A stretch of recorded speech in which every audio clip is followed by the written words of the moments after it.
Hello everybody, welcome to this week's bonus podcast, which is the character profile of Cassie Plummer, who left the show last week to who knows where. A bit of a mystery still, isn't it? Dead, trapped, sent away. Actually working on a cruise ship. Could actually be working. It could have all been true. Nobody knows where Cassie Plummer is at the moment. I'm gonna say, do the people at Coronation Street know where she is? I guarantee you don't. You reckon they don't? Oh, year of little faith. Some people might have a bit of an idea about where she could possibly be, but I think she could be in one of many places at the moment. I think she's Schrodinger's plumber at the moment, don't you think? Schrodinger's plumber? Yeah. Yeah. Why? What do you mean? What were you confused about with that? I get what you mean now. Her name is Cassie Plummer. Yeah, I get it now. All. I was adding a B. Oh no! I was like, maybe she's a plumber. Not like maybe the Mario she's Brothers. She could be. I don't know. Let's move on because this is sidetracked. I'm sure she already. has been sorting out a few people's pipes over the years, but the less said about that, the better. Yeah, Cassie Plummer. So, played by the lovely Claire Sweeney. A bit of a disappointing exit recently on Coronation Street. For me at least, I was not ready to say goodbye to her, but she has gone on to bigger things, I suppose, hasn't she? Yes, but when you say disappointing exit, I think a lot of people were also disappointed, not just in the fact that she's gone, although some people don't like the character. Some people are very happy that Cassie's gone, I'm imagining. But some people are disappointed with the story. Yeah. So when we talked a bit about that on the podcast last week, no doubt we will get to it again, give it good time today. But the idea of this episode, as always with these character profiles, is to have a little look back at their story during her time on the street. She's been with us 3 years now. Some of the bits there I've forgotten, so I don't know, have you forgotten them as well? If you have, allow us to refresh your memories. Stats first, Gemma. She was born in around 1966. I don't think we've got a birthday or a definitive date of birth for her yet, but 1966 is when she popped out onto this planet. Her parents were Evelyn and Harold Plummer. She has got one child, Tyrone Dobbs, 1982. That we know of. That we know Because of. I mean, she could have been leaving them on police station steps all across the country. I'm sure that they could write in another half brother or sister. Why not? What? Another suddenly appearing relative for a Probably Coronation Street character? Never. Suddenly to appear to tell Tyrone that Cassie's died. I hope not. I do. And here's my son who's also murdered his goldfish. Yeah, she has got one son that we know of, Tyrone. She first appeared on Coronation Street on the 28th of June 2023 and made her final appearance on the 3rd of August 2026. So a good 3 years on the Cobbles. She made 273 episode appearances during that time. So Played by Claire Sweeney. She is played by Claire Sweeney. Thank you. I knew you knew something about her. I've got my sources. What's that then? Reading it off there. Reading off my notes. I had to read it to know who Claire Sweeney was, obviously. Take me back 3 years, 3 years and a month ago. I would say I didn't know who Claire Sweeney was. Are you joking? No, because I don't know lots of celebrities, do I? Right, you can't keep doing this because sometimes you'll be outraged at the insinuation that you don't know who somebody is when you do know, and then the rest of the time you revel in ignorance about not knowing who celebrities are. There's a lot of people that I don't know. Claire Sweeney, I recognise now, was a fairly big household name in the UK by 2023. She'd been in show business for a good couple of decades by this point. Yeah. But she pretty much passed me by. I've not seen her in anything. She's been in it. I know she has been in many things. She has quiet. sung, she has danced, she has acted, she has spoken, she has offered up her opinions on panel shows, but none of the things that I saw, or at least, stuck in my memory. But I remember her now. I'm not going to forget her now, am I? You probably watched her in Celebrity Big Brother, did we? No, I don't think I did. That was her. She rose to fame in Brookside, but one of her big first post Brookside gigs was the very first series of Celebrity Big Brother, and I think that was the summer 2001. Yeah, 2001. That was the summer just before I met you. If it was on in the summer, I don't know. I don't know when in the year it was. Maybe it was the beginning of the year. I'm not sure, or maybe it was the autumn. It makes me think. I mean, I probably Did I distract you? You distract. Well, we didn't watch much Celebrity Big Brother. We after played that, did we? Jet Set Radio and Crazy Taxi. Oh, we did. That was all we. That was what we did on our first year of knowing each other.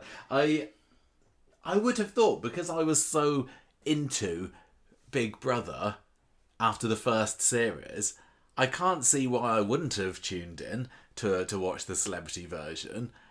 But as was the case, then and now, I didn't know who lots of these household name celebrities were. Not that they were all household names to get on the current on this Celebrity Big Brother guest list, of course. So maybe I did watch the beginning of the series with her in. I don't know, but you like accents, so you'd have liked her because of her accent. I do really like her accent. She came in second place. She came in second place in Celebrity Big Brother. Good. I definitely didn't make it to the final. I don't remember. You didn't make it, no. I don't remember who won the first Celebrity Big Brother. Was it Ashley? No, she wasn't in Celebrity Big Brother. She was in normal Big Brother. No, alright, sorry, who do I mean? Charmaine? Who's the one that wasn't a celebrity? You must have watched yeah, no. That wasn't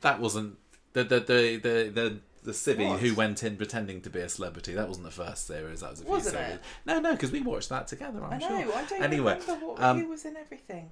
Well, there you go. You're just as bad as me. So she played Lindsay Corkhill in Brookside. That was between 1991 and 2003. I think it was on and off. Jack D won. Keith Duffy was third. Was he? Oh, so it was he was in Corrie. Proper Corrie year, wasn't it? Anthea Turner evicted on day 6. I know who that is. Vanessa Feltz evicted on day 4. Maybe I did watch that because I do remember. Eubank.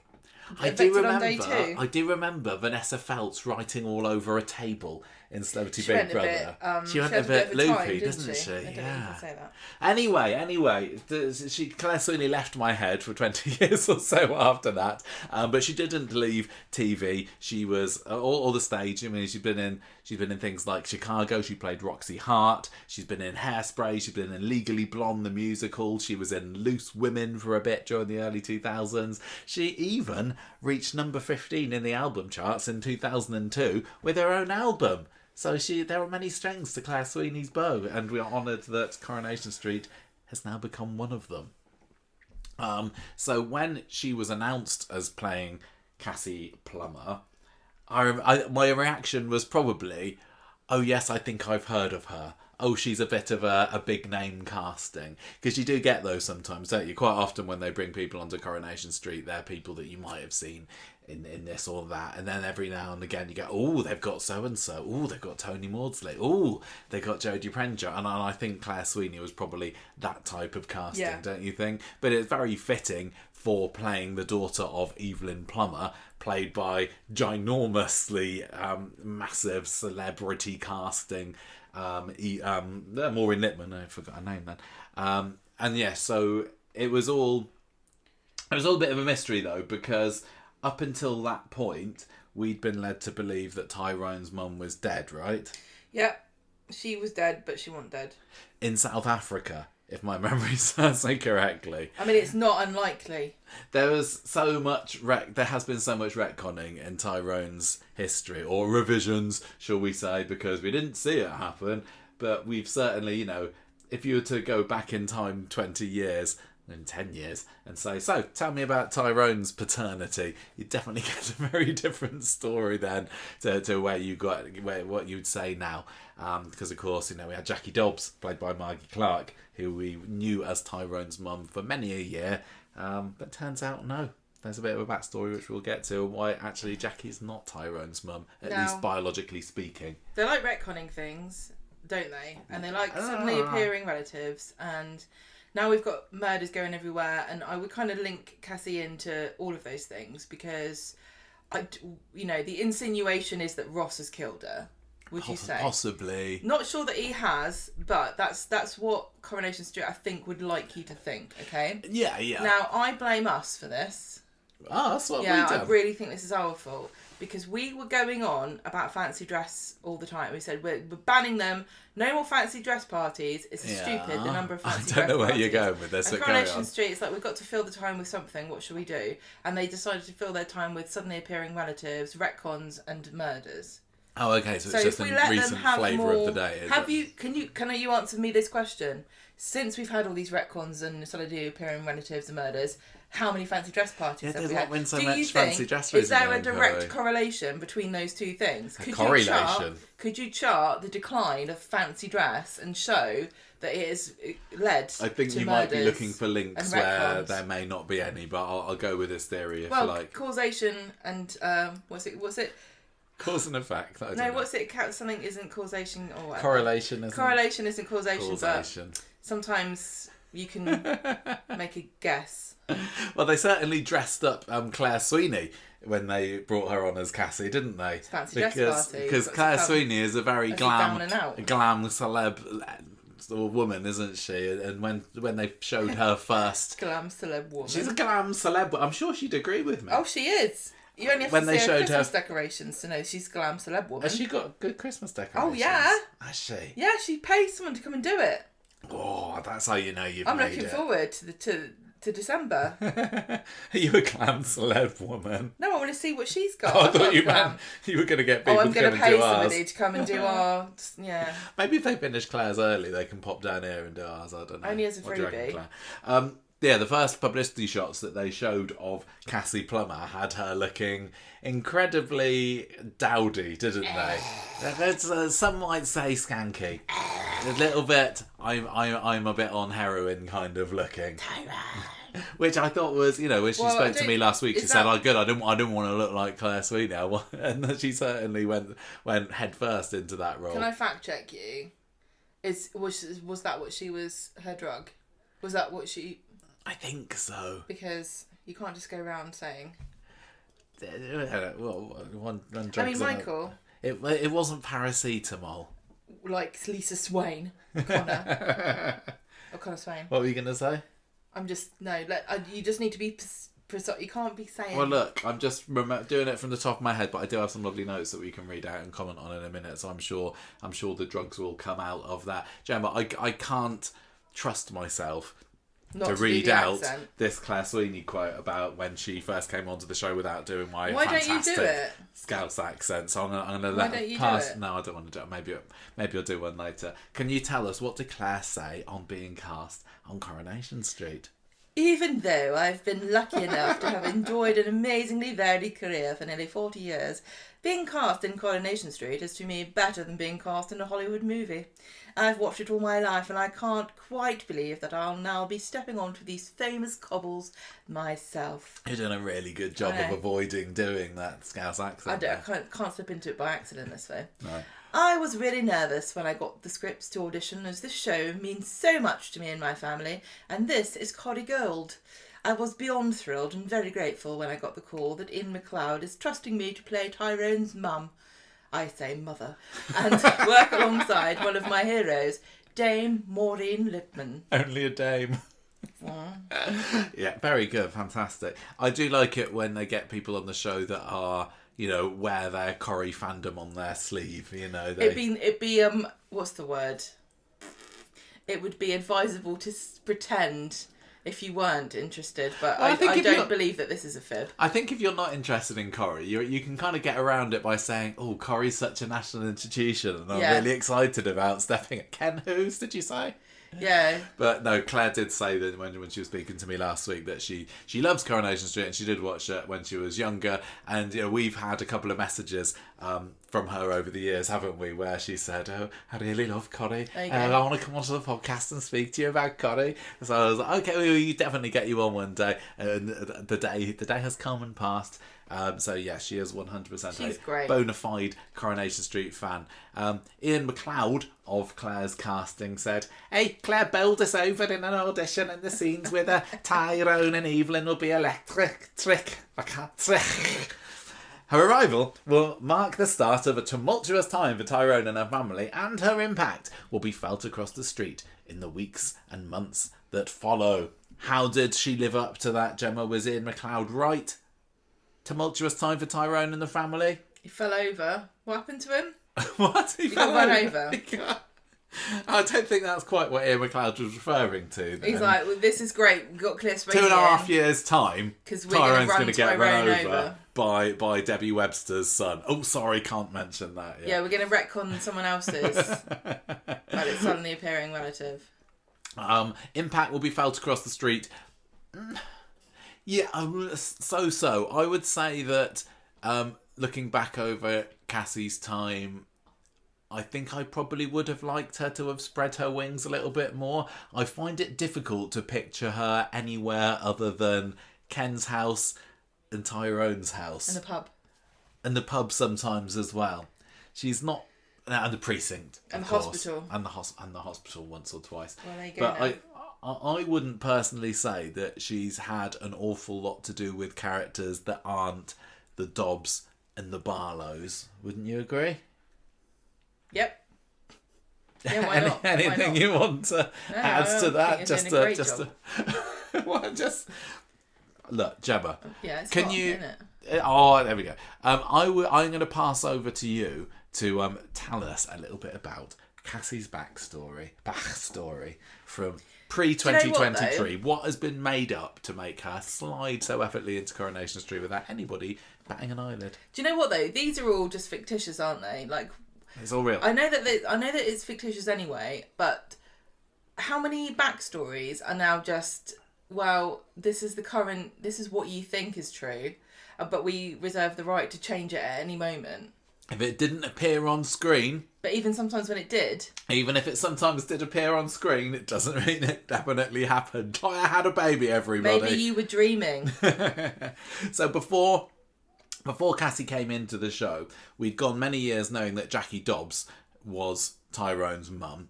And she is only in, I think it was about 64 episodes I saw when I looked that up earlier today. But she certainly made a big impact because she was somewhat of a larger-than-life character, wasn't she? And we had no reason to believe that she wasn't actually Tyrone's biological mother until in McLeod's beginning as time of producer on the street, when, or maybe a little bit before, I can't remember, I think it was a bit before, when Evelyn Plummer was brought in and a little bit of DNA testing, I think it was like, oh yeah, Jackie wasn't actually Tyrone's mum. Actually, she had a daughter she was called Cassandra. We knew her as Cassandra for many years until Cassie was brought on. Do you remember? Yes, I do. And Evelyn told Tyrone, oh, your mum's dead. She went over to South Africa. I can't remember, she said I didn't even go and visit her grave, or maybe I went to visit her grave once. I don't really remember. But as far as we were concerned, there was no chance that there was going to be any kind of meet up between Tyrone and his actual genuine real life mum. Although we probably did suspect maybe that, if you don't see the corpse on Corrie, they could be springing up at any moment. So, Jill, was Tyrone born in Liverpool? Yes. Or was he just found in Liverpool? No, he was. If No. pass you on to this. Listen, does Tyrone did he think before Cassie came on the scene that he was born in Liverpool? Yeah, or did he he must just have think his mum was Liverpudlian? No, I think he did grow up a bit in Liverpool. Not long enough to pick up the accent, No, well, I mean, now I'm worried because there's split loyalties, aren't there? I mean, Liverpool and Manchester is like Portsmouth and Southampton. Like, there's a clear, goodie and a baddie. I don't think that Tyrone liked to side with his mum too much when he thought it was Jackie, and even Cassie, to be fair, a lot of the time. Gemma, tell us about. I'm just interested. No, I just think it's really funny that for no reason Tyrone's got two mums with really strong Liverpudlian accents. It's not a coincidence, as you will discover when you read through these notes, which you have already read, because I sent them to you a few days ago. I love everything that you send me, and I read all of the Reddit threads and Twitter posts that you send me every time. I know you do, just as I do you. Cassie, Gemma, tell us about her pre-Corrie start in life. Cassie, believe it or not, was born in Liverpool around 1966. Yeah, I've said that already. What a great time to be born. Was it? England's won the World Cup. Oh, yeah. We're at the top of our game. Popped out celebrating. Let's just ride on this for about 10 years. And then we start to realise that it's not going to happen again. So, Evelyn and Harold Plummer, family moved to Manchester when Cassie was around 10. Then she started drinking at the age of 12. And she was using heroin by the age of 15. I told you it was heroin, I said, didn't I? So one of the men in her life was this 26-year-old guy, Richie, who... Not to be confused with Tim's cousin, Richie, or is it? I mean, why not? Why? Yeah, exactly. He's not exactly a blooming stand-up bloke, is he? I wouldn't be surprised if Richie wasn't pimping girls out and Tim was like, oh yeah, he's got a lot of girlfriends, hasn't he? He's always got money for some reason. That certainly would have been a bit of ships passing in the night, wouldn't it? Cassie moves out on the Monday, Richie turns up on the Friday. Well, I mean, she already had Ross as well. Ross and Richie probably knew each other. They haven't met, have they? Which Rich are you talking about? Exactly. They're all the same man. Pimp Richie. Just an evil man. Pimp Richie definitely knew Ross because he said, "Here you go." I don't know if this is the right word, but I don't know another word than pimp. I don't know if this is an outdated term. Oh. But he supplied her with drugs and made her sleep with his friends for money. And she was this was a bit of a Bethany situation where he, told her he loved her and she believed it and did what she was told. Yeah. So. Yeah.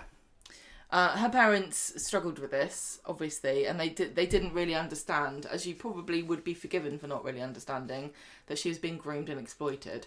Yeah, I mean, Cassie, from my perspective, seems to have been somewhat of a neglected child. Yeah, what's Evelyn's... Left to roam the streets. Excuse here. She was wild. I think Evelyn has kind of been making up for the fact that she wasn't the world's greatest mum. She was seeing that Cassie was a bit of a wild child. She was out all night, out on the streets. I think Cassie and Harold probably buried their heads in the sand a little bit about what her daughter is getting at, what their daughter is getting up to. I just can't imagine her doing that, can you? Or maybe she was so super strict. Yeah. I don't know. I think it's a big missing... I can imagine that Evelyn was quite strict, and some of Cassie's behaviour came from rebelling from the laws that Evelyn laid down. Well, and Harold was, from what we gather, not the nicest of chaps either. 1982, Harold finds condoms and money in Cassie's bag and realises what's been going on. Gives her a slap, blames her, accuses her of bringing shame on the family, and, maybe related, dies of a brain hemorrhage. Well, Cassie spent a long time blaming herself for her dad's death. Although I think later on, Evelyn does say to her, no, it's not your fault. I mean... It was me, I did it, I pushed her downstairs. Yeah, probably. Yeah, respect, says Maggie. Maggie Driscoll.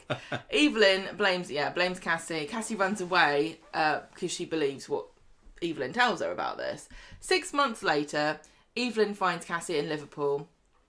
See, this is the interesting question. So Cassie has a Liverpudlian accent, but where were Evelyn and Harold from?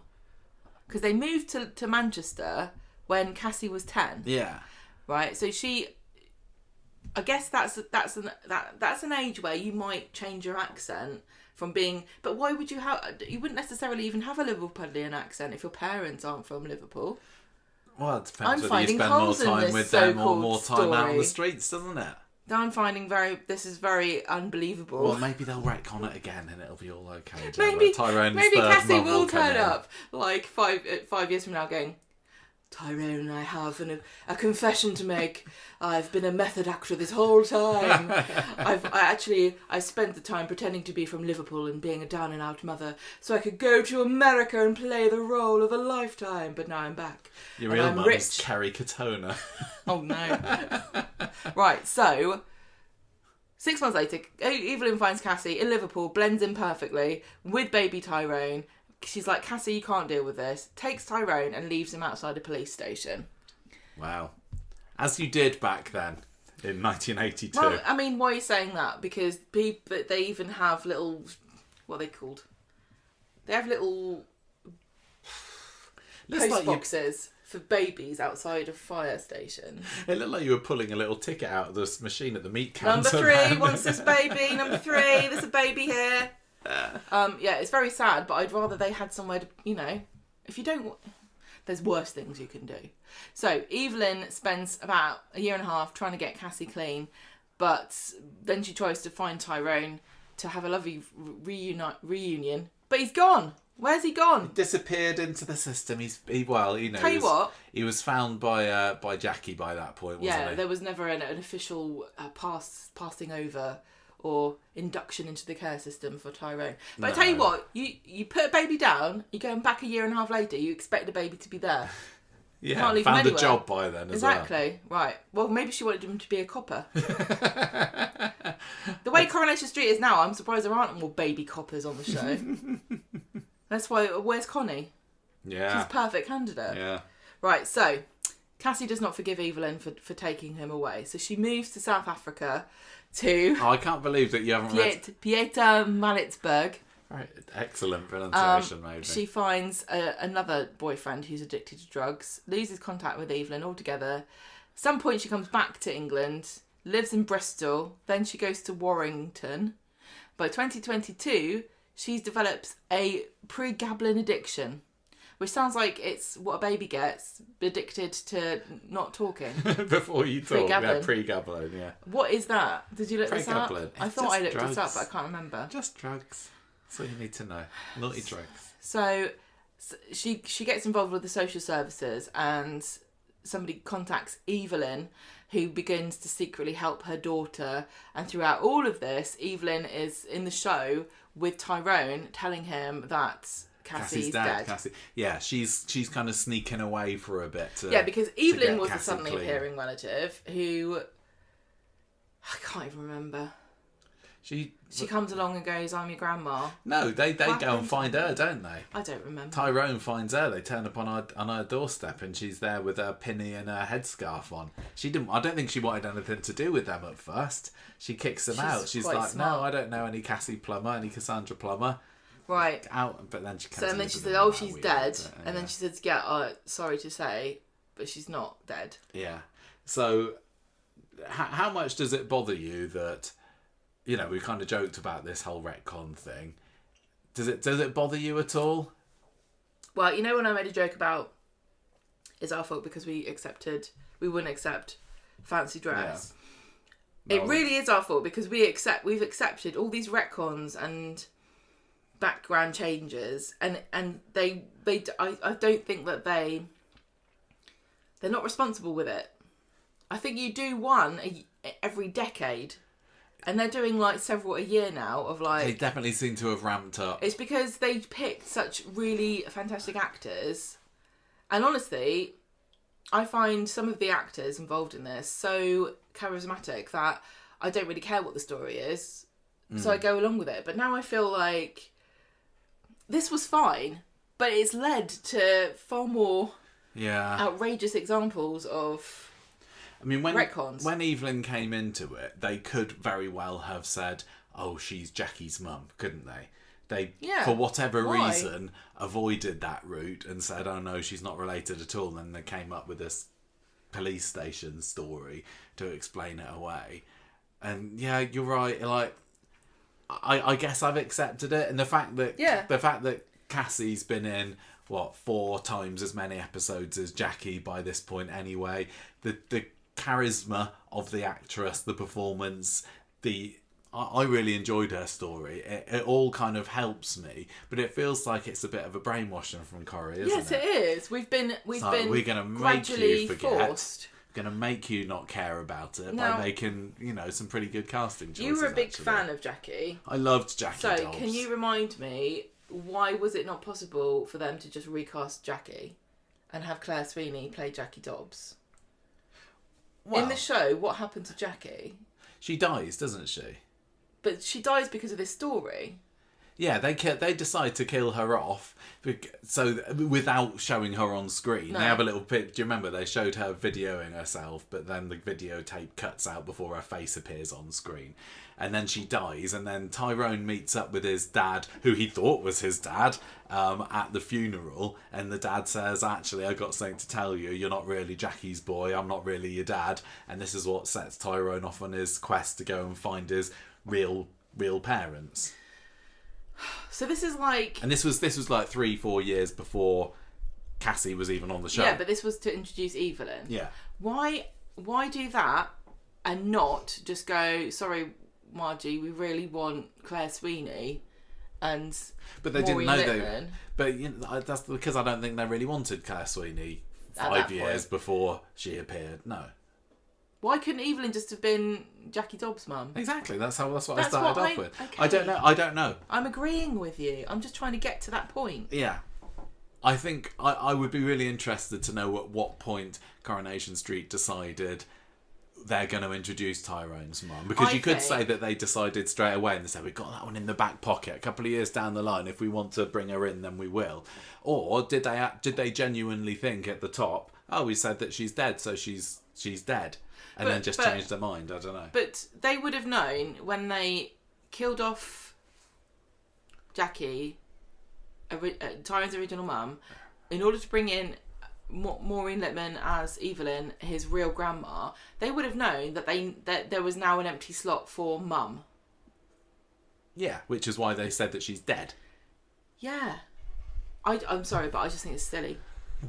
I just think I think it feels like somebody's making work for themselves.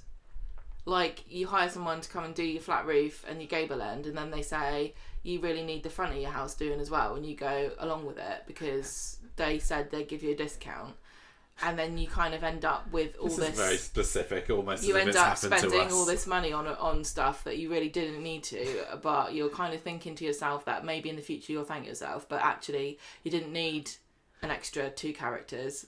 Gemma, we have got a really nice gable end it at does both look ends really of our good house now. now. The builders have finished and they've gone home, so... Thank God. and my bank balance doesn't know what's hit it. Anyway, what were we talking about? Tell you what, I bet you could earn a tidy sum appearing as a suddenly appearing relative on Coronation Street for a year. I bet you could. The way I look at it, like if the question was, do I wish they hadn't done it? Do I wish they hadn't done the retcon? I really enjoyed watching both of the actresses over the years. I think they're great. I've got a lot of pleasure out of watching Evelyn and Cassie scenes, and sometimes Evelyn and Cassie together scenes, and I'd struggle at this point to say no, they shouldn't have done it. They should have made Jackie Tyrone's mum. Margie Clark is still alive and kicking. They could have brought her back. They could have had her do some stuff, but I really do struggle at this stage to say they shouldn't have done it, which I guess is what Corrie wants. Who's the other really prominent character that's a boy that doesn't have a dad? Todd. Yeah. I'm trying to think if there's nobody that doesn't have a mum. Well, I don't know. I'm trying to think. Like, here's a question. Would Cassie and Evelyn have worked as just a family that pitch up? Yeah. I think they would. But again, there are 5 years or so in between the two characters. I know they cast, weren't introduced as a pair. They weren't. No, but if you were going to cast anybody to be Maureen Lipman's kid, you need to cast somebody. I think who's a big name. Yeah, and I think that's probably was the thought when Claire was given the part. I wonder what the shortlist was for. I know. I would love to know. I know. I mean, Claire said a bit about. Was on there. A little bit on the young side, maybe. I don't know. Claire did say that she remembered. Look at Audrey and Gail. Very true. 7 years she said between that she remembered her audition and how nervous she was because she wanted this job on Corrie so badly. But yeah, were there other people up for it? Were they prominent Liverpool names? I don't know. But I love. I think Claire Sweeney's she's always been really good to us, really nice, and so friendly and helpful. And she just goes out of her way to, contact us about stuff. So it does help. It does sweeten the deal. I'm sorry, but I'm not a robot. I'm not a robot. If you're a bit of a bitch to me, you might find I don't like your character as much as I used to. But Claire has not. I remember that.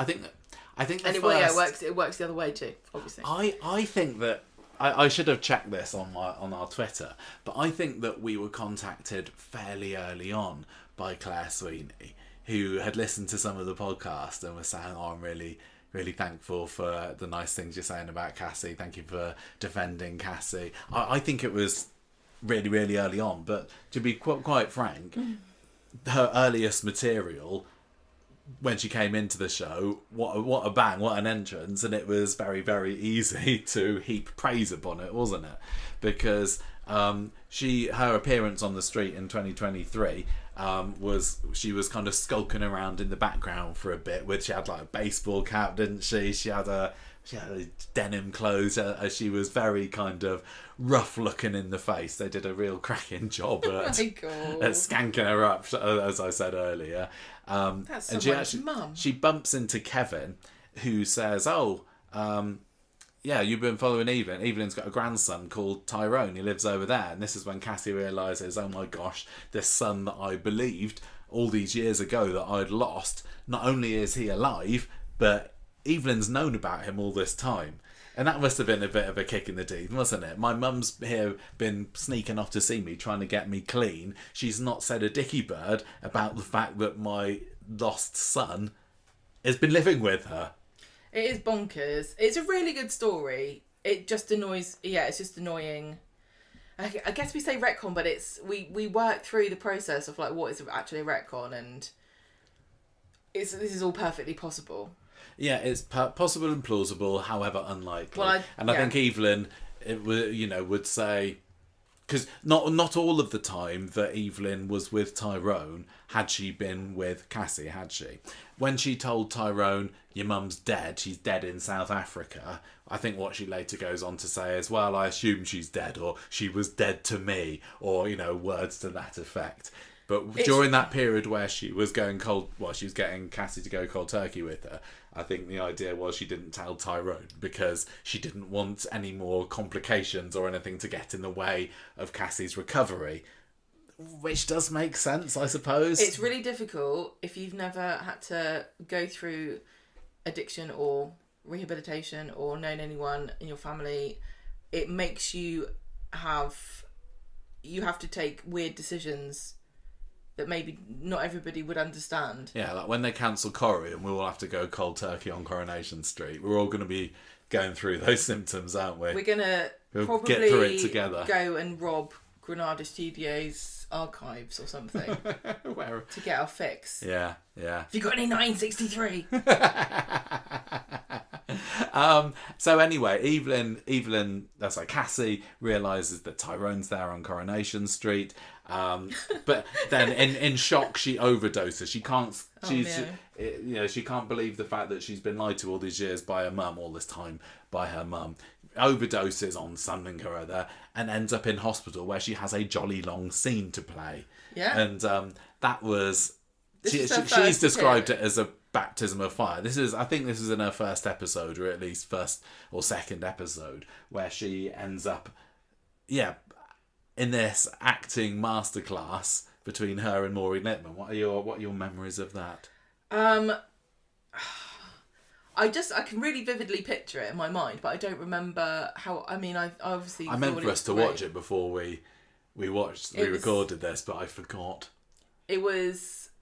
I mean, Claire Sweeney was on Brookside, and that was how she first appeared to the public. Yeah. But a lot of people probably knew her better as a singer or a musical performer or general a loose woman. celeb.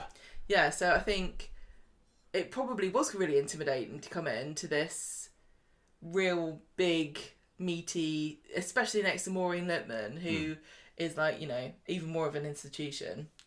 Oh yes, it was a great scene. I remember being super impressed. It was very kind of raw, and these two women who, had known each other on and off great script. For the best part of 50 years or so. And I don't want to be mean, but that's how to introduce someone you've never met before and make you care about them immediately. It did. You can't do it with everybody because not every story's got the same meat behind it, and not every performer can sort of do that do what they did. But I think that they've tried to recapture it over and over again with characters, and I'm not going to say who, but I think we can all think of people who have been given stuff that just hasn't worked. Yeah. But this scene was two top actors having a very raw heart-to-heart about the fact that Cassie felt unsupported by her mum. Evelyn was saying, "I've done everything for you." Yeah. The line that I remember from that was at one point where Cassie says, "I got clean," and then Evelyn says, "And then you got dirty again." Yeah, and that just was a really the way that she fantastic kind of line. spits that out. And like she'd been working and given everything she had to try. She'd sacrificed so much time in her life to try and get her daughter, who she loved, back on the straight path again. And then next thing she knows, she's fallen off the wagon and she's back here. It's like the frustration. Like Evelyn was fantastic in that because like Maureen Lipman played the sort of bitter, frustrated, tired woman who tired. She came across as tired. Does not understand Dramatically tired. Does not understand addiction at all. and can't put herself in Cassie's shoes, and is just sick and tired of dealing with the aftermath. And then Cassie, who's just like broken and also tired. They're both tired of each other and themselves. That's such a really good scene. Cassie... And I just want to say, I think that one of the reasons why it worked so well on me is weirdly, or maybe this isn't weird, because of how well I think that Abby, Sally Carmen, and what we've seen of her. Yeah. Up to that point, Sally Carmen's portrayal of Abby and her addiction really helped me understand Cassie. Yes. And sometimes it doesn't work, and I think it probably didn't work for everybody, to have a kind of archetypal, I hate, at the moment, I find it very tiresome, the character of the alcoholic. Because I felt like we've gone through every single possible storyline with Peter since 2000. I'm not interested in watching that again. But somehow, watching Cassie didn't feel like, oh God, here we go again, we've just had this with Abby. It was like, now you've seen what Abby's gone through, you can understand Cassie. Yeah. What do you think? Yeah, no, I agree. And then I think when they came in, a lot of people were saying, what are they going to do between Cassie and Abby? And they did have some scenes in their first year, which I think has kind of been largely forgotten. I'd certainly, the details of it had slipped my mind. When I picture Cassie, like I said, I think about her in number 9 or number 1. And I don't really remember much else after that. But she did go into working in the garage for a bit, and there was, quite a bit of tension between her and Abby. And they're both very, very strong actors, aren't they? They're great. Sally and Claire. And so putting those together was a bit of a joy as well. Honestly, they could have had a whole plot with Cassie and Abby. Yeah, well, I think they almost did. But I kind of wish that they had kept the two characters in each other's radars for a little while longer. Let's remind ourselves what happened in 2023 after this. The hospital scene was long, but it didn't take us to the end of the year. I think it was like 9 minutes or something like this. Yeah. And then basically that episode ends with Evelyn taking Cassie away once again and putting her through withdrawal herself, going proper full-on cold turkey with her. So 6 weeks later, Evelyn's renting a flat at the precinct. I think she's one of the first, if not the first character to live at the precinct, actually. I don't remember. So she plans to introduce Cassie to Tyrone when she's properly clean. And Cassie gets very impatient with this and decides to turn up at the bistro, I think it was. Glenda was putting on a little Big Shots performance that Ruby was one of the leading stars in. I think this again was Billy Naylor's one of her first scenes there. It's funny how Ruby. often it's like they've got a bit of money in their budget to like revamp a family. You know what I mean? Yeah. It's like, we're going to do some spring cleaning. We're going to just recast. This has been a huge upheaval for the Dobbs, hadn't they? Yeah.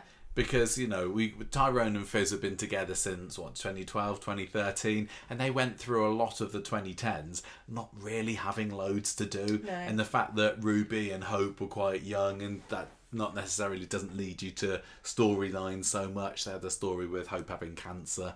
But then when Bella Flanagan was cast as Hope, it kind of got the engine going for that family again, didn't it? And then Evelyn and Cassie very much put it into overdrive. And it's interesting now, Claire's left, or Cassie has left.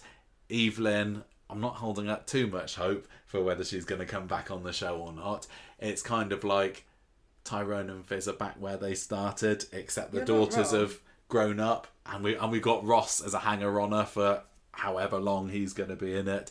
So the question is, has the temporary inclusion of Evelyn and Cassie kind of done enough to zhuzh up that family? Because they were, I would say, very much left to the wayside after the domestic abuse story in the early 2012. Has this given them the shot in the arm that they need to be able to keep on going for the second half of the 2020s and beyond? And I would say, I'd say yes. I really think it's sad to say that they they flounder without those two characters. I think that this family was better with them. But is it a symptom of how? It's not, is it? It's not a symptom of having kids that age, because Sally and Kevin, when they had Rosie and Sophie, that are similar ages to Hope and Ruby, were fantastic. Why aren't there more scenes of them just eating beans on toast? No time for that in modern Corrie. You wouldn't see that on Netflix, would you, Gemma? I think if they Netflix is for gritty, high-budget dramas and also animated cat programmes with Ricky Gervais. Where you say lots of rude words. What about Harlan Coben? Can we get him in to write some Coronation Street scripts? Who's that? He's the one that does all the like, oh, now you see me, or oh God, my soldier husband's dead, but he's not, he's alive. Like, what? I mean, don't know who you're talking about, but I'm not sure Corrie's got. I don't even know if that's his name. Honestly, at the moment, if anyone opens a can of beans on Coronation Street to eat them, there will be a razor blade in there. I think if anyone opens a can of beans to open them, you should pull back the ring pull, open it up, and it goes hallelujah, just because it's like a return to some kind of old school Corrie. No. What would happen is you'd open the can of beans, and then someone would distract you, and you'd like, oh gosh, you don't make me jump, and then you'd flick the can lid in the air and accidentally slit your throat open. Yeah. You're not wrong. Anyway, we've gone off the beaten. I bet you someone's died of that. Again. At least one person. Cassie turns up at this Little Big Shots performance and says, Tyrone, I'm your mum. And Tyrone is absolutely furious with her for springing herself on him like that. And also Evelyn as well, because Evelyn's lied to him for all these years by saying that his mum's dead. Cassie very much wants to be part of Tyrone's life. So kind of plies him with half-truths when she's telling him about the, what she's been up to for the past 40-odd years or so. And he's curious about her, so he invites her around number 9 to stay, despite Evelyn saying... This is exactly what happened with Ross. This is actually. Because yeah, Cassie turns up and goes, oh no, I wasn't a drug addict, and got up to all kinds of stuff. And Evelyn's like, don't listen to her, she is a drug addict. And then Tyrone's like... You don't know what you're talking about, Evelyn. Come in, Cassie. And now he's done exactly the same thing with Ross. He's very hospitable. He's a big softie, is Tyrone. Fickle is what I call him. He's very, very easy to get around your little finger. And I think that's one of the things that I really love about him. He's got a massive heart, hasn't he? He's naive. Yes, maybe. But I'm the Fizz to your Tyrone. I'm not going to criticise him for that. Fizz is pretty soft as well. Although I don't remember her being particularly happy about Cassie staying around there. I think she's a bit more on it than Tyrone. I think Cassie did have a healthy level of scepticism about Cassie for... Who did? Fizz. The majority of the time that she was staying there. But, it changed around the end, didn't it? Fizz is the one that's fighting Cassie's battle silently with her disappeared. Yeah, you have a good heart like Tyrone. Me? Yeah, you do. Am I the... Yeah, thanks. You're stupid. Well, I'm not expecting anybody to, pop up at one of my school concerts and say, Michael, I'm your real mum. But no, wouldn't like that, would we? If they did, yeah, I'd invite him back for a cup of tea. Oh, God, you would, wouldn't you? He'd say, Michael, I haven't tidied the house. Tyrone doesn't care about that. Actually, look, the house is tidy, so... I tidied the house up this morning. Yeah, you did. You tidied up. I got a text message and I did it. Right, because we've got people coming around later for the eclipse. We're going to watch the eclipse later. Yeah, I don't know whether this is going to be published on Wednesday or Thursday, but plan is for us to do a We've bit got of two pairs of glasses, because we're the only people that we know who realised there was going to be an eclipse for some reason. Yeah, despite having hundreds of years worth of warning. Anyway, Cassie's dealer... If the sun was like, hey, do you know what I'm going to do? It'd be laugh, come here. I got too far ahead of myself. Cassie gets drunk with Devon Kirk and Tyrone's sort of questions. Are you stable enough to be around the girls, around Hope and Ruby? But nevertheless, he's like, I'm going to give you a shot on this. And she gets a job answering phones at the garage. I totally forgot that she worked at the garage. Why would you need someone totally to do forgot about that. Well, it's technology, isn't it? Kevin and technology. It's like, this machine keeps making a noise and I don't like it. I unplugged it and now we haven't got any business. Exactly. I think Tyrone's like, come on, Kev. My mum needs a bit of a hand here. So she's working at the garage for a little bit, but she gets chased by a drug dealer, Dean. And Dean was also Abby's drug dealer. He's one that we follow on Instagram. What's his name? cranky. We don't follow a drug dealer on Instagram. The actor. I can't Yes, remember what just his to be name is. clear. But anyway, so she recognises Dean and says, Cassie, what are you on earth doing hanging around this guy? She sees Cassie trying to steal from the garage at one point, steal petty cash, and she stops her. And then Abby threatens Dean with the police for Cassie's sake and tries to help her stay off the drugs. So Cassie... Off the drugs. Yeah.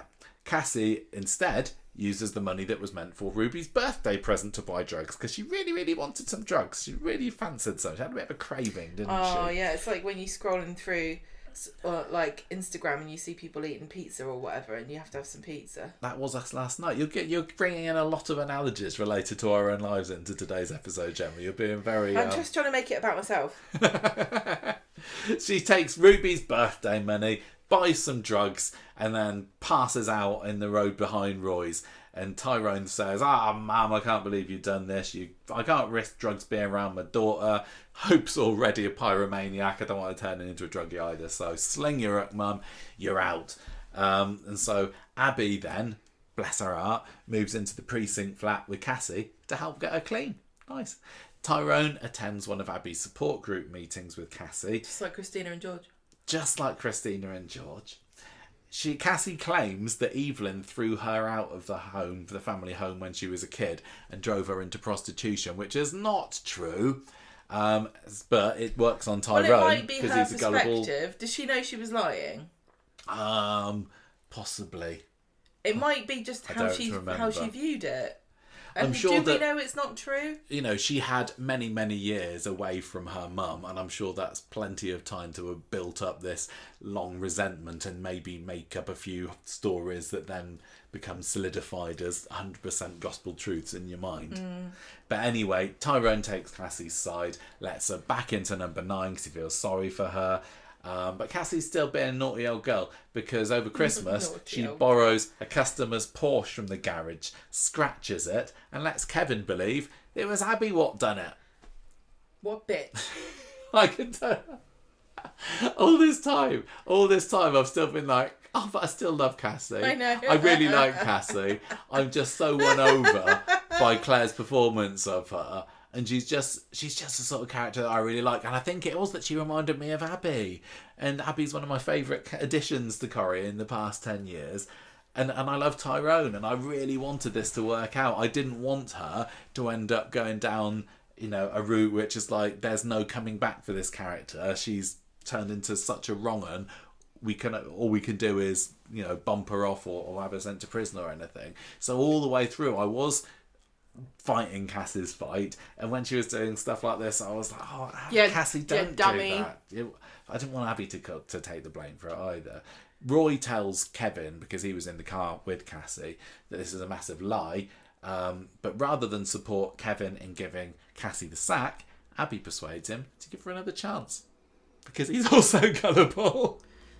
Men are very easy to get around your little finger on Coronation Street, or so it seems. It's the boobs. Around all this time, though, Cassie had been starting to fall for Kevin. That is why Lisa and Carla are so interesting, because they've both got boobs. Who wins? Exactly. Who wins the arguments? I don't know. So Cassie fancies Kevin. Of course she does. Little bit. And Abby... Oh, God. Why would she must have been married to him by this point. I've kind of lost track of where we are with this. But, yeah, that wasn't a great end to the year, with Cassie setting herself up as a potential love rival for Cassie. Abby and Cassie. Yes, Abby and Cassie, exactly. But I think that's probably the reason why I would say that not much really happened with them in the later years, because Abby's probably still holding on to this lingering resentment that she was trying to steal her man. Although, she dumped him now that Kevin's a free agent, I don't know why Cassie didn't go back for round 2, to be quite frank. So good debut for Cassie for you. Good first 6 months on the programme. Yeah, I think so. I mean, I really don't... It feels annoying because I bet you the listeners have got better insight to how I felt about it than I do sometimes. Oh, I know. I'm not going to go back and listen to the podcast from 3 years ago to find out what we said. Yeah, totally. And I think that sometimes you can retroactively pretend that you like someone all along when actually maybe you didn't. But I generally thought, and Claire Sweeney knows, like I said, she sent us a message saying true. thank you for supporting Cassie. So I think we really, really did like her. I think that she was very good at showing her vulnerability. Yes, she was behaving very appallingly and she was making all these stupid decisions and she was putting herself in front of her family.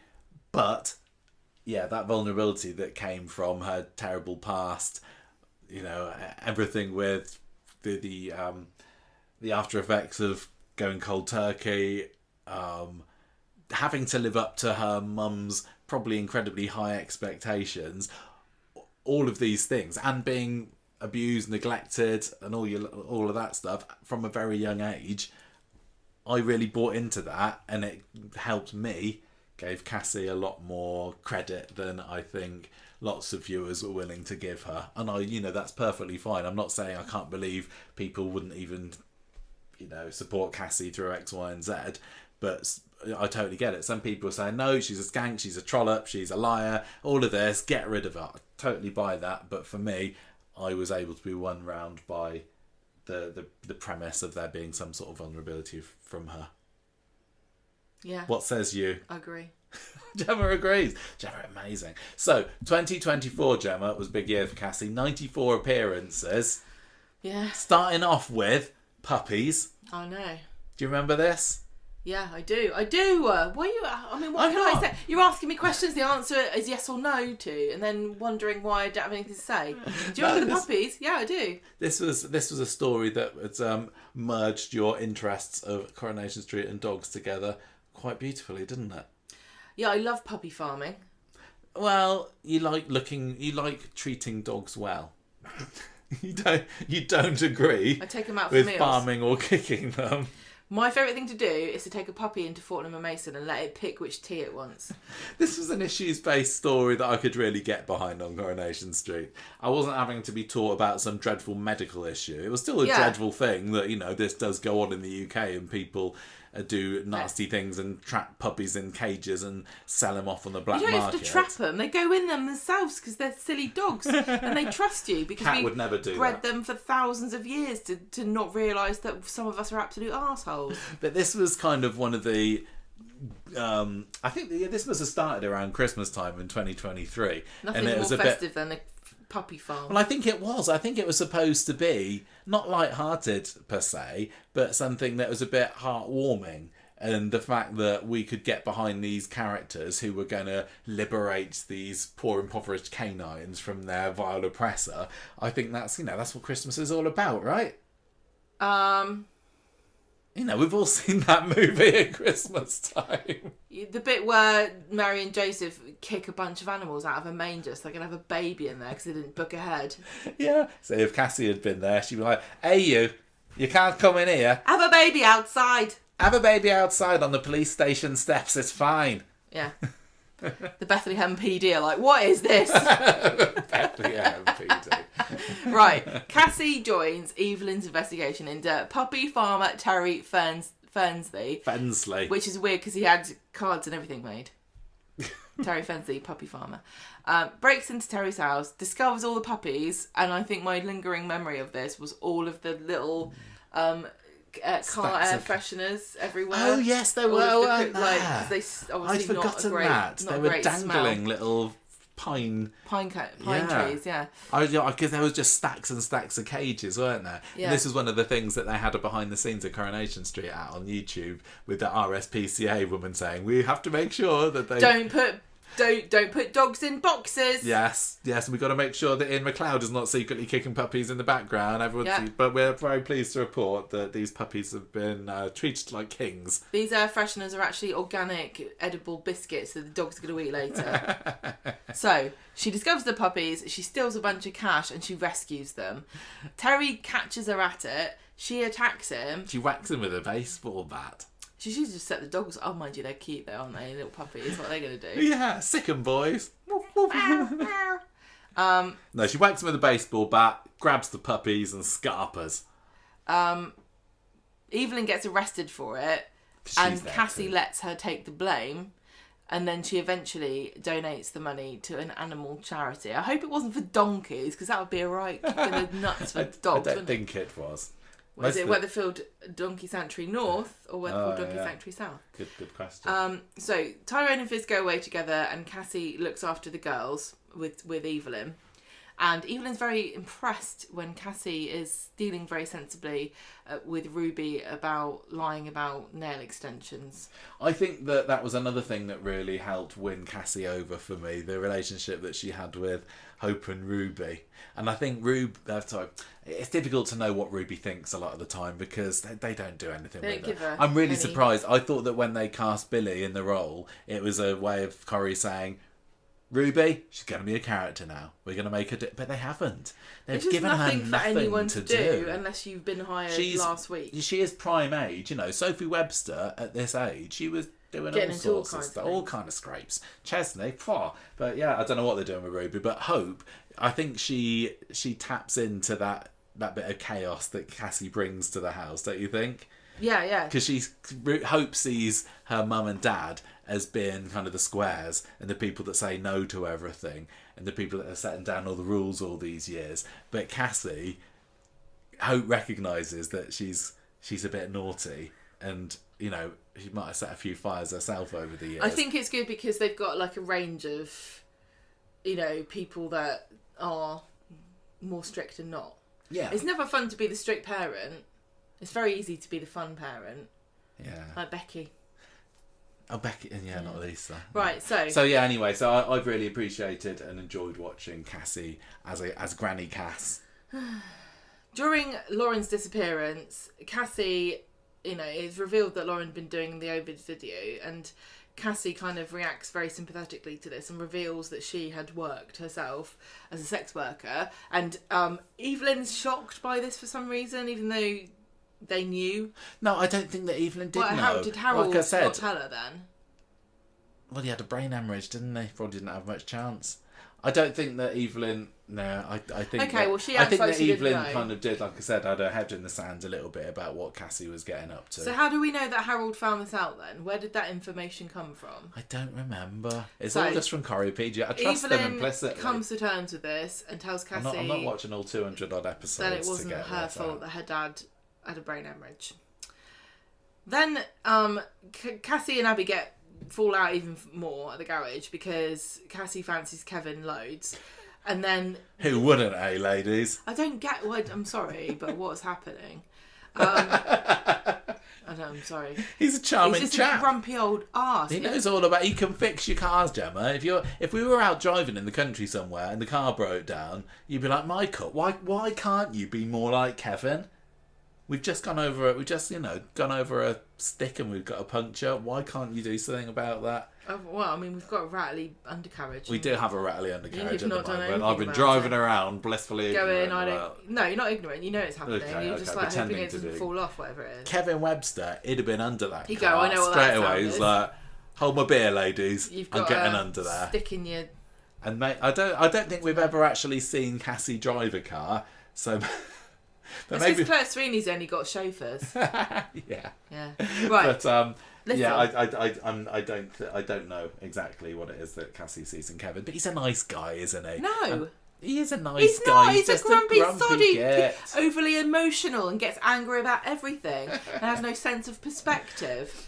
Like, sorry, Kevin, but you went off the handle when you found out that your brother, who's your nephew, was sleeping with your wife. Yeah. But you've been that level of mad the entire time I've seen you in the show for things like Sophie put her elbows on the table and Abby made a joke about Taylor Swift and you got angry because you didn't know who she was. Like you've got to leave. Abby made a joke about Claire Sweeney and Kevin Webster had no idea who she was. You've got to leave somewhere to you've got to have a ceiling. Escalate to. Yeah. Well, I don't know. Look, you get some women and men. Oh yeah, come on then, tell me about women. Some women just want a man because somebody else has got them and they like the challenge. This is what I'm worried about with you. Really? Yeah, it keeps me up at night because I'm like, they all know. I'm fighting them off, Gemma. I'm saying no. Yeah, they all know that Gemma, do you watch him... Coronation Street? No. Would you do a podcast with me? No. Yes. No. Gemma. See, because I treat you so badly, don't I? Oh yeah. I'm horrible to you. Horribly abusive.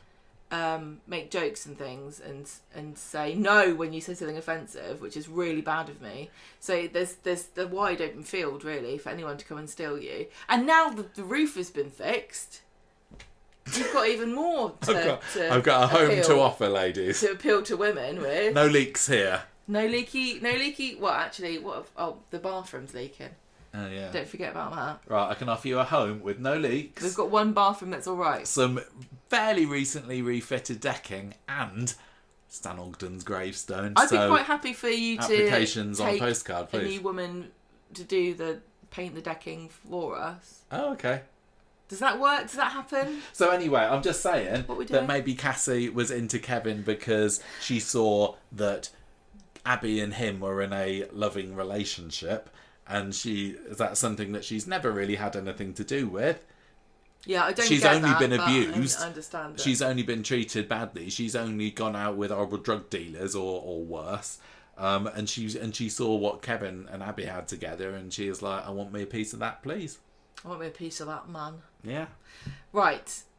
It gets this. There's a deep fake. Do you remember this? Yes. This is silly.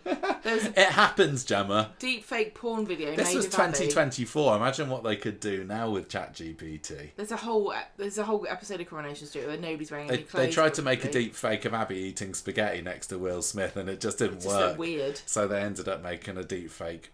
Just Naughty it's probably video easier. of her. It was probably much easier to just do deep fake boobs because there's way more boob videos than there are spaghetti eating videos. Yeah, that's true. There's more to train the AI on, isn't there? They're excellent at doing deep fake porn, but when it comes to eating spaghetti, it's like, I don't know, what do you do? I've only seen Lady and the Tramp to know how you eat spaghetti on tape. Which one's the dog? What? Okay, right. So, I can't even remember what this was. Was it to do with the publishing guy? Yes, this was Corey Brent's Stefan. dad, wasn't it? This is Stefan, who had made a deep fake video of Abby, and Cassie's like, "Oh, probably was her. Yeah. Probably real." Probably was, and Kevin AI denier. Kevin Cassie. doesn't like this and sacks Cassie. Yes. So that's kind of where it ends between Cassie and Kev, and they really don't have anything to do with each other until, well, at all after that. So she just kind of switches out one of the letters of his name and moves on to Ken next, doesn't she? Yeah, she just I like turns a it man upside whose down. name starts with a K. Yeah, she just flips the V and it looks like an N. Yeah, that's how it works. Ken falls downstairs and it wasn't Daniel this time. Daniel this time. He needs a carer, so she's like, I don't know how to do it, but I'll do it for less money than a professional would do it, which is how we get most of our building work done. Yeah. Ken's not sure at first, but he starts to enjoy her company, and she calls him Kenny. Yeah. That's weird. I love this relationship, and I know it again.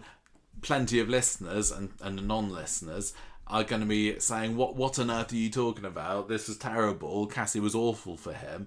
But I can't help it. Despite everything that she did to Ken, I thought that what they had together was really, really lovely and really just a little bit druggy. There's something druggy. Well, she was drugging him, wasn't she? There's something really interesting about cross-generational relationships that aren't familial. Yes.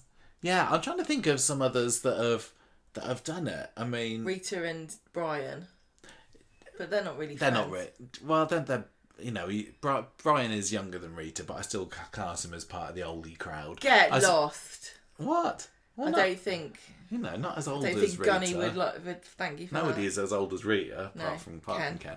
But I suppose, we've had Roy paired up with other people over the years, and there've been some lovely little relationships there. Becky and Roy. Corrie has does been a good great job one. of it, even anyone who's friends with Evelyn, Yeah. He Right. doesn't have friends. I'm just saying there was an awful lot of heart there, and Cassie, always the charmer, very easily won me over, or Claire, her performance helped me believe that she really, really did get on with Ken and wanted the best for him, and she wasn't just trying to scam him and they just happened by make him accident. unconscious. Yeah, It's one of those things. let's remind ourselves. At the same time as this is going on, she starts to develop a friendship with Steve. Oh yeah, And they end up stealing a golden bastard Tommy Orpington from the Chariot Square Hotel together. Relax. Fun times. Tracy returns to Weatherfield from Spain, where she has been with Tommy Orpington of the Gold Bust fame. and immediately dislikes Cassie because she's around number one, doesn't like her hanging out with Ken, doesn't like her hanging out with Steve. Well, yeah, I can't remember when exactly. I think maybe it was the next year when Tommy decides to bin off Tracy. But, you know, from this point onwards, because Tracy had been off the show for a bit, hadn't she? From this point onwards, she was kind of pretty much back, or kind of going back and forth a little bit into the programme, and it felt like her heart wasn't really in it with Tommy. But even when it was, she still had this kind of lingering resentment and jealousy of anybody that kind of was even casting a glance at Steve, wasn't she? Because she's like, no, he's mine. I know that I dumped him, and I know that I was the one that had an affair, and I said he was boring, but I just have never really I don't think that Tracy has ever genuinely, deep down, got over Steve and given up on him. And I think that even now, you know, if he were to say, you know, Tracy, do you want to get back together? Do you want to start this marriage? She'd say no at first, but I think that she would be thinking, actually, yes, because they've had this thing going for the past, 35 years or so? 40 years these two have known each other. More than anybody, more than like any of the Weatherfield washing machine crew, you know, like Nick and Leanne and all that lot, and Carla and Peter and all. More than anyone who's been off and on Coronation Street, Tracy and Steve, to me, are the ultimate couple that should be together on the show. And I know that she's done so much to not deserve him. Yeah, he's done so much to not deserve her. But I do feel like they kind of are meant for each other. Exactly. But I feel that way about Leanne and Nick as well. I feel that way about Leanne and Nick. This isn't real. I don't care. Don't come about moralising to me about who did what and how terrible they all are. They're not real people. They just, you know, to me, they go together. Yeah. I don't know what it is, and I can't really explain it. There's just some kind of invisible bond that keeps drawing these two together. The fact that she can't keep out of his business is obviously, you know, there are so many... She can't. She doesn't need to nose around him quite so much as she has been. She doesn't need to know anything. And snipe at him. It's because he lives there with her dad. Yeah, they're weird situation. It's a very stupid situation. But how many other couples on Coronation Street, some people you wouldn't even know even went out with each other? No, lots of people. Loads of them. You'd be like, oh, did you remember the time that? Like Maria and Tyrone. Like, who remembers that? Yeah. Wow. Like, but those two... Blackpool Tower, Gemma, it's hard to forget. All right, Michael. But I get your point. These two, they just can't stay away from each other, can they? But it did lead to a really fun dynamic between the pair of them. I did think that sometimes it was a bit like, oh, here we go, Cassie and Tracy, they're having a bit of a Barney again. And so, you know, I bet it did very, very occasionally, maybe it was just once, get physical. But yeah, sometimes I used to think they were kind of going through the motions a little bit with Tracy and Cassie, writers writing for them, and anything. Like, it was just a case of, oh, they're going to have Cassie say something, or Tracy say something snarky, Cassie's going to make a smart remark back at her, Tracy's going to give her a vile put down, tick that off the list. It felt a little bit like that, but I'd still say, you know, on the whole, I'm glad that they did it, and it's lovely hearing that Kate Ford and Claire Sweeney struck up such a great relationship together as well, and that certainly came through in their bitchiness. But yeah, sometimes it felt like, oh, here we go again. But this was just the beginning of it, right? Well, she doesn't like Cassie there. She tells her to bog off, but Ken and Steve defend her and do not like this. Mm-hmm. Alina comes back with Doran. Yes. Because of the trafficking trial. Yes. And Cassie discovers that this boy, Doran, might be Tyrone's son, aka her grandson. Yeah. And so she engineers a meeting between the two of them where she reveals that actually, Doran is Tyrone's son. Well, and literally the whole point of that was to get Doran in the show when Romania was flooded in that terrible flood of April 2025, and still draining now to unknown end date. Tell you what, she could come over here. She could bring some water with her, couldn't she? She could. I would actually quite like that. Yeah. She come in one of them helicopters full of water from. Don't worry, I have come to save you from the drought. I have got the flat water here. It's been in my house for so long, honestly. I'm sure I left something here the last time I came to visit, but I don't remember what. Tyrone, I've realised that it was me. I left the tap on. Yeah, that was the last time that we saw Alina, but it introduced Doran to the world of Coronation Street viewers, and I just don't know. Tell you what. Well, they must have had a plan for that. Romanian, That just didn't work out. Drying techniques, bad. Yeah. Really bad. Yeah. What if we put more water on it? Ken secretly wins £50,000 on the premium bonds. Lucky devil. I know. And Cassie's like, why don't you just enjoy the money and go on holiday to Porto? Maybe take me with you, possibly. Yeah, let's go, because I'm with Caro. I have to make sure you don't fall down any stairs. And this was, again, I could justify this completely by the fact that she did care for Ken. She wanted him to have a good time. She's had a terrible life, and maybe she did want to have a little holiday away from it. Why not? So Steve gets very suspicious that Cassie has taken advantage of Ken, but Amy thinks that maybe he is just jealous. And then eventually Steve and Cassie sleep with each other. Hooray! What did you make of the Cassie and Steve relationship? Would you have wanted that to carry on? Do you think that they could have been for keeps? Could she have been the 7th Mrs. McDonald? 6th? Yes, I genuinely do. I think that if he's not going to be with Tracy, Cassie is my next choice. I think she brought out the best in Steve. He'd been through so many women, well, a few women, who kind of were wearing the trousers in the relationship and were treating him like a bit of a buffoon. Like me. And that's why he acted like an idiot so often, I think, because he's been treated, Michelle was terrible to Steve. And I know that some of it he asked for. We're literally a classic Corrie at the moment, seeing him cheating on Michelle with Becky. So Steve is not whiter than white. I know that.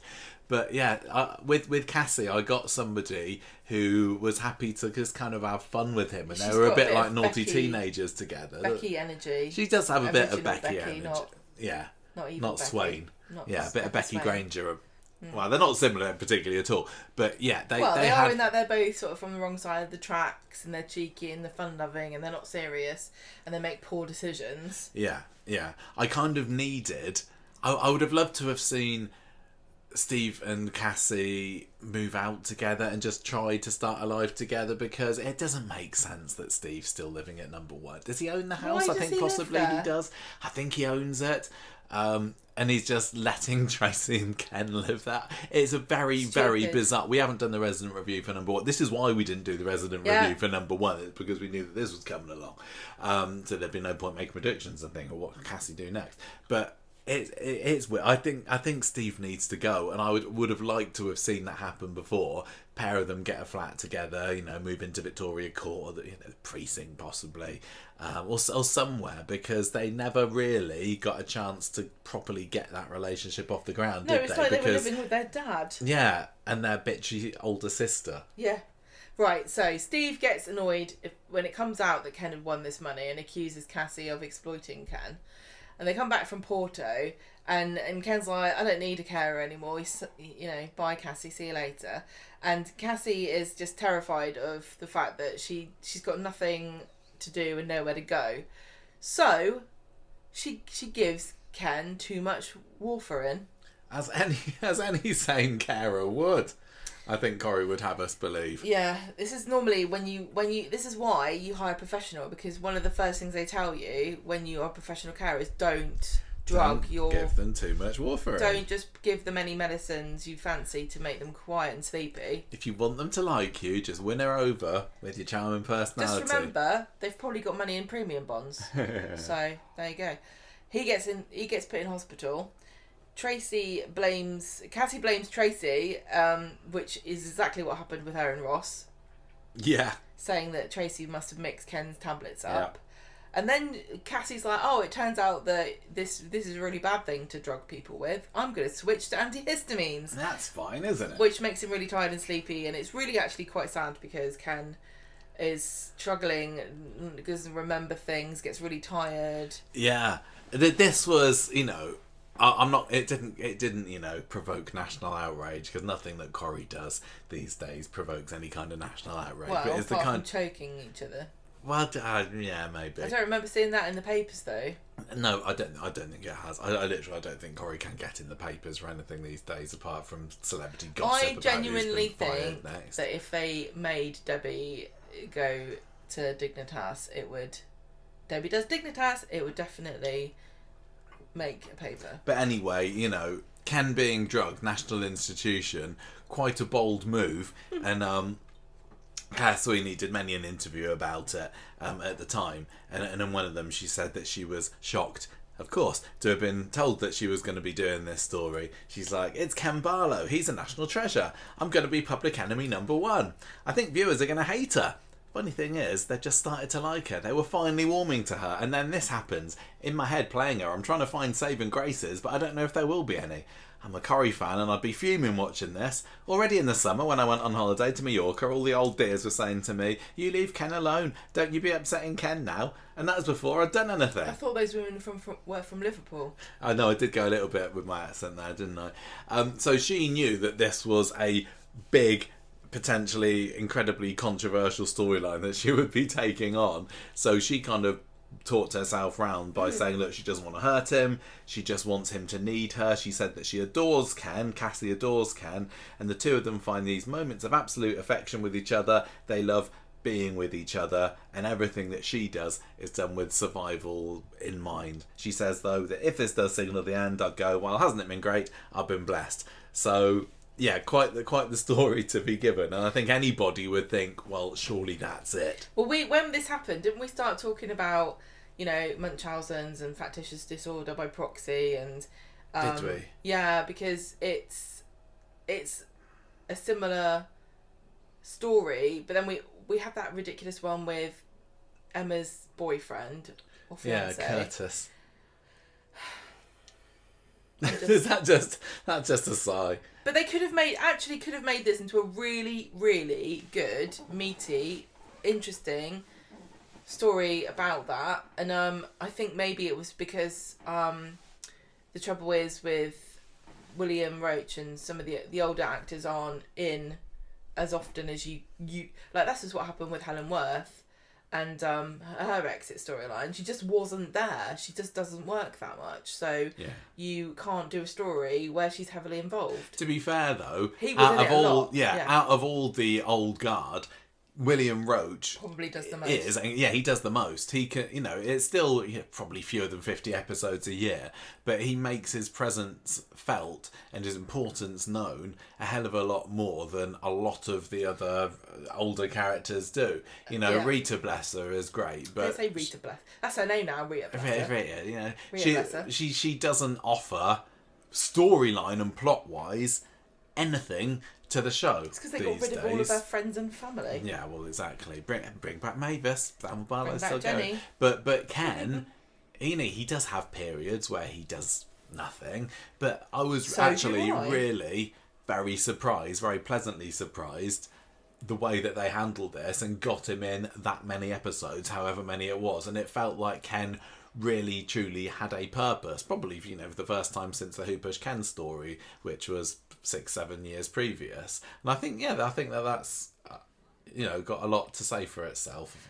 Yeah, I agree with you, but I still think they could have made a bigger story of this, because I think the carer aspect, the kind of factitious disorder, and there are and those who do you trust, and it could have been a bigger story, and I'd rather have had a big story with Ken and Cassie than some of the other characters we've had big stories with who've been in it for 5 minutes. I think some people took against this story straight away and didn't give it a chance. Some people did give it a chance and absolutely didn't like it, and I'm not going to tell anybody that they're wrong at all for that. If this happened to some different characters, I could have certainly said, "What? This is ridiculous. This is too far. They've gone too much." But I didn't. I stuck by it. I ended up quite enjoying it. But I think also something that has stuck in people's memories was before the storyline started, there was this rumour in The Sun that Ken was going to need a carer after falling down the stairs, and a source told the Sun that Corrie are, and I quote, hoping it will highlight the plight of older people and the care they need from family members when something like this happens. And that's just kind of led to skewed expectations from some viewers about what the story would be like. This anonymous source said to The Sun, it's going to be a story about caring for older relatives, but that was never the intention of Coronation Street, and I don't think Corrie ever claimed that that's what it was going to be. Kate Brooks, right from the start, was saying, yeah, she's gonna poison Ken. She was the one that, you know, dropped that news on Claire Sweeney during a meeting one time. Kate Brooks was Claire, quoted. What do you think of poisoning? Kate Brooks in a quote said the friendship is genuine and real, but Cassie's had a bad life, she's had a terrible upbringing, she's made mistakes in the past, and it's sometimes hard to shake off that persona. I know in another interview that Claire Sweeney did the following spring, I think it was, she said, oh, you know, it was terrible, but Kate Brooks just wanted it to be, you know, camp and fun. And I think that really, really got people's goat. The idea that poisoning Ken could be camp and fun. They didn't like it, but I was like, yeah, it wasn't that. I'm sorry if that makes me a terrible Corrie fan. As much as that camp and fun, sexy summer fling with Claire, grooming and abuse of Ardy and Courtney. Yeah, that was a different kind of camp. We all got our tolerance, don't we, for camp and funness. But anyway, that led us to the end of that year, and I left 2024 thinking, is this going to be the end for Cassie? Yeah, because you're like, how can she get out of this? How can she get out of this? But this is the trouble with modern Corrie. Drop the charges is Corrie's new motto. That they just don't. There's no consequences, and there haven't been for a very long time. Yeah, that's your motto. No. Corrie's got no consequences. Yeah. Put that on a t-shirt. Consequences Gemma. Street. Right. Anyway, that was 2024. Let's slip into last year and remind ourselves what happened in 2025. So this was the year that Cassie got caught out, and I think I was quite surprised. I think at the time how early in the year she got caught out, because it was like January or something, wasn't it? It was like that story's out. I thought it was going to be maybe a big one for, you know, midway through 2025. And this was over with by then the end of the first few months, and it all comes down to that little snitch, Bertie Osborne, Gemma, who saw her putting something in Ken's drink at the party, and Daniel starts getting suspicious about this. And she says that she's just putting brandy in her own drinks because she's developed an alcohol problem. And so Ken's like, oh no, we need to send you to therapy. And she's like, maybe? No thanks. No thanks, I'm alright actually, Kenny. Anyway, so she kind of thinks she's narrowly avoided that one there. But then she starts... She's using his money to buy things, isn't she?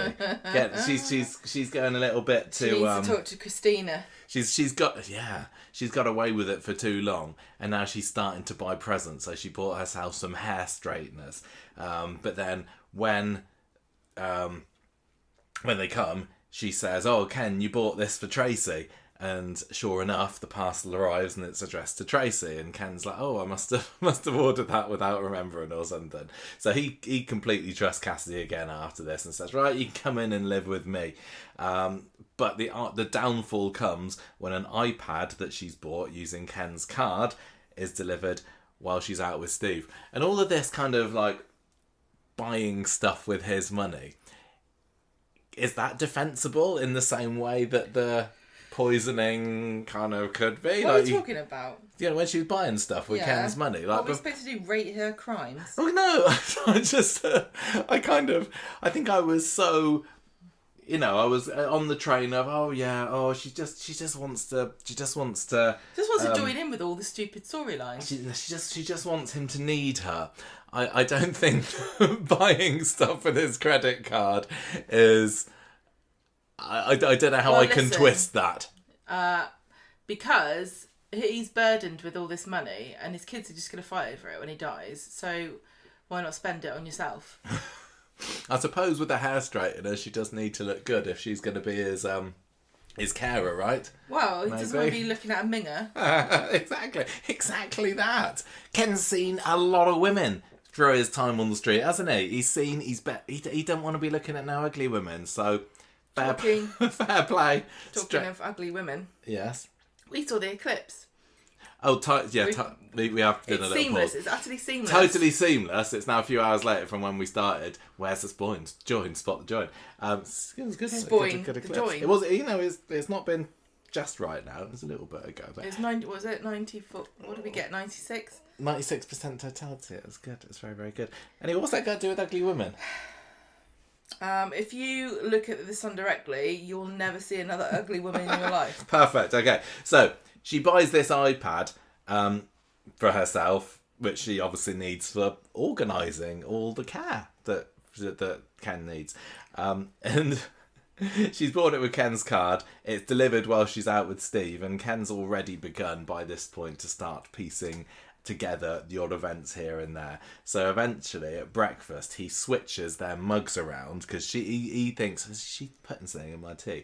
So he switches the mug around, and it was great. It was a brilliant scene where he's like, Cassie! He has a proper go I love at it her, when doesn't Ken gets angry. I love it when Ken gets angry. It's so scary. And I'm so happy. This is what I wanted out of this story, that Ken was the one who ultimately found out, confronted her, took her to task for it. Because Ken was the victim here. Yeah. And it could so easily have just been like, I'd hate it if Tracy had been the one that found it out and was like, right, I'm going to get my revenge on you, or I'm going to call you out, or I'm going to embarrass you. It's no, also good it was Ken. From the perspective of that Ken, was like, he's not just a little old man. Right. He's got his autonomy, hasn't he? Like, but if you're watching it and you're a similar age to Ken, you probably were feeling a bit frustrated and thinking, oh, here we go, we're not all that stupid. And then seeing that Ken can, like, pull the rug back. Yeah. Because do you remember, I think it was around this time, I can't remember the exact context of it, but there's a scene where he's sitting in his chair and pretending to be asleep, and then he opens up one eye. Do you remember? Yes. Very dramatic. Yeah. It was brilliant. It was fantastic. And Cassie admits what she's been doing. Ken throws her out, and then he has a heart attack. So like one minute he's time, winning, the next he's near-death experience. So that time Harold had a brain hemorrhage. Bit like when Harold had a brain hemorrhage, except Ken's fine now. He's had worse than that over the years. So once the family learned the truth about Cassie, different to when they learned the truth about Ross this year, they didn't just shrug their shoulders and go, oh, whatever. It was the time back then. No, Cassie gets arrested. Tyrone and Fizz don't want anything to do with her. This is when she has the epic showdown in the street with Tracy, hair pulling and all. It was spectacular. But Ken hears that Cassie's homeless and says, look, they drop the charges. That's how we do it on this street. Yeah. You can come back and live. Does he? I can't remember whether he invites her back to live with him. Does. No, but he believes that she's already lost enough. So he's like, it's all right, Cassie. It's like, all right, it was funny. It was a bit of drama, wasn't it? Hindsight, it gave me a story. I've had my own dramas over the year. I've done things. Yeah, exactly. I've had my stories. It's the first story I've had since 1984. One time Deirdre really annoyed me, so I bought an exploding cigarette and hid it in her pack. Then I felt remorse and removed it before she smoked it, but for a time there, I was quite cross at her. Exactly. So Evelyn, I've not even mentioned so far, she's bogged off to university at this point, hasn't she? That's one of the, I guess, regrets, disappointments, I don't know what the best word is to use for it, of the latter part of Cassie's tenure on the show, is that Evelyn just wasn't really there. I think Evelyn was around for about, I don't know, a year and a half with Cassie before she went off to university, and then everything was just here and there. They had really great mother-daughter chemistry together, didn't they? Yeah. And Cassie was always trying to get her mum's approval and forgiveness. And Evelyn, she knew that she hadn't been the best mum. I just loved it, and it's a shame that we didn't get to see more of them together on screen. Real shame that Evelyn wasn't around for the exit storyline just recently. But hey ho, maybe they'll both be back in it together at one day. Fingers crossed, eh?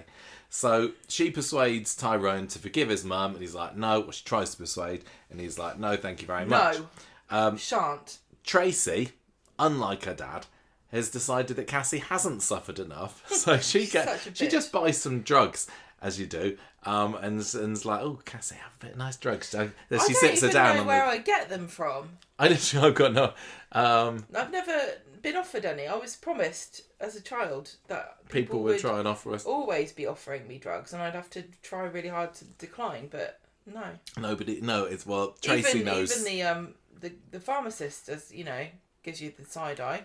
The Ginnel is probably the answer to this, but it doesn't matter. She gets the drugs. Cassie takes them. Quickly begins using again, and then Roy sees her buying some more, and then tells Evelyn. Evelyn then uses this to pressure Tyrone into taking Cassie back. Ken's horrified by Tracy's actions and orders her out of number 1. So it's just like, again, musical chairs really in the storyline, isn't it? You're in, you're out. What's the point of what? It's just silly, isn't it? It's just prolonging it a little bit more. It all ends basically with everybody. Tracy still holds a grudge. And I think, to be honest, it's fair play that Tracy held a grudge about this lunch. I know she can be a bit of a spiteful cow. Right. But you kind of would, wouldn't you? Well, she's not obviously a normal person, is she? No. To do these things in the first place. No. But I'm just saying that. Why would you get mad because you got your comeuppance? I'm saying if somebody was trying to drug my dad, I would have a harder time than some other people might be to forgive them. Oh. Don't you think? In that case, there's an envelope next to you with your name on it. Can you just pass it to me? Because I don't want you to read it now. Anyway, Stephen takes Cassie back. They're a proper couple. Starts divorce proceedings against Tracy. Blah, blah, blah, blah. Things go quiet for a little bit until one fateful day, Gemma. Poor Tyrone, what happens to him? He falls in a hole. Gets hit by a car. Well, he probably fell in a hole because he was hit by a car. You don't remember. He didn't. It's perfectly paved, that precinct. This was a really great story that really went into the nuances and carefully charted his rehabilitation from having to use a wheelchair to just walking around normally the next day. I think you'll find it didn't. No, it didn't, did it? No, but they got some people on. I feel really bad about that. They went through all of this rigmarole. And they trotted out Alan Halsall and Jenny McAlpine and made him have this heart-to-heart and talk about it. And then with somebody else who was in a similar situation. Yeah, exactly. Somebody who's actually suffered from the same thing that Tyrone's going through. The storyline's also Fizz struggling as a carer, isn't it, for a bit? Yeah. And what happens? All that happens is that she said she skived off work or something. She disappeared off to the Chariot Square for a spa day, doesn't she? And felt guilty about it. It was a bit of a... I would be super disappointed if I was involved in this in any way whatsoever. I'm not so fussed as a viewer because I wasn't interested in it. No, I don't care. I think the whole thing was... From a viewer's perspective, I'm glad they didn't go down that route, but why even put your foot on the path then? And Carl's still walking free from doing it as well, isn't he? No, but don't worry. Don't forget, Michael, they had a good telling off. That's all it needs. And then the mollyficking tyre was shot. So Cassie doesn't do, she shows herself up a little bit during this as well because she's supposed to be looking after Tyrone, but actually she goes up for a quick bit of How's Your Father with Steve one day. Isn't this and Tyrone interesting? falls out of his wheelchair and she's not there to help him. And then that time that Lauren left Betsy and she wet herself. Yeah, I don't remember whether Tyrone actually wet himself. No, he didn't, but it's the same thing, isn't it? It's the same thing. And it was last year. I know. And they've just got enough stories to keep you going for 12 months now, sometimes not even that. And it's like, let's just do them again with different characters. Yeah, look, if I just delete Tyrone and write in Betsy... job's a good one. Yeah, that storyline was not great. So it makes you wonder about what's going to happen with Betsy. Oh, yeah, I know. She'll just... I know that they go into all these things with good intentions, but they must realise that what their capacity is for some of these stories, and it's not great. Yeah, not always. I mean, Paul's was excellent. Paul's story was excellent. Yes, they gave that its due, didn't they? They did a good job. Well, the same as they're doing with the Debbie Webster storyline as well. I'm not here to just... But it's just too obvious. Like, some of these things we're reading now, it's like, oh, that happened last week to somebody else. Yeah. So Cassie starts getting a job on streetcars answering the phone, which is quite good, although I don't think we saw half as much of it as we should have done. I thought that was ripe for comedy potential, but they didn't particularly use her. It does give the show an opportunity to once again revisit the rivalry between Cassie and Tracy, because Tracy unplugs the phone one day, so Cassie appears incompetent. But yeah, nothing particularly happens there. That's about it. That's about it for last year. It was kind of, I think, fair enough because Cassie did get an awful lot of screen time with the whole poisoning stuff the previous year. But yeah, that was it. That was it. But we left the year with Steve and Cassie together as a couple. She's moved back in with Ken. It's like everything's gone back to normal again. And the future is bright for Cassie. World's her oyster. I was looking forward to potentially there being a wedding. And going into 2026, it looked like they were going to be possibly going down that route, didn't they? Do you want to take over and just remind us what happened this year, 2026 for Cassie? Cassie's really beginning to think about proposing to Steve at the beginning of the year. But just as she's about to do it, Steve learns that Jim is critically ill. Who's Jim? Jim McDonald, his dad. Yeah. And they're estranged, and it brought up a lot of emotions. Yeah, so you can't... She goes... Do you remember? She's there outside Victoria Gardens and she's got it all spruced up and she goes down on one knee and is like making a big song and dance of it. And just at that moment, Steve gets the phone call. What a tragic coincidence that was. Which is why, if you're ever going to deliver bad news to somebody, you say... First of all, you're sitting down and they say, no, I'm walking around to go to Victoria Gardens. You say, oh, do you have any surprise proposals on the horizon? You should know. You should know. Just check. So, that's a bummer.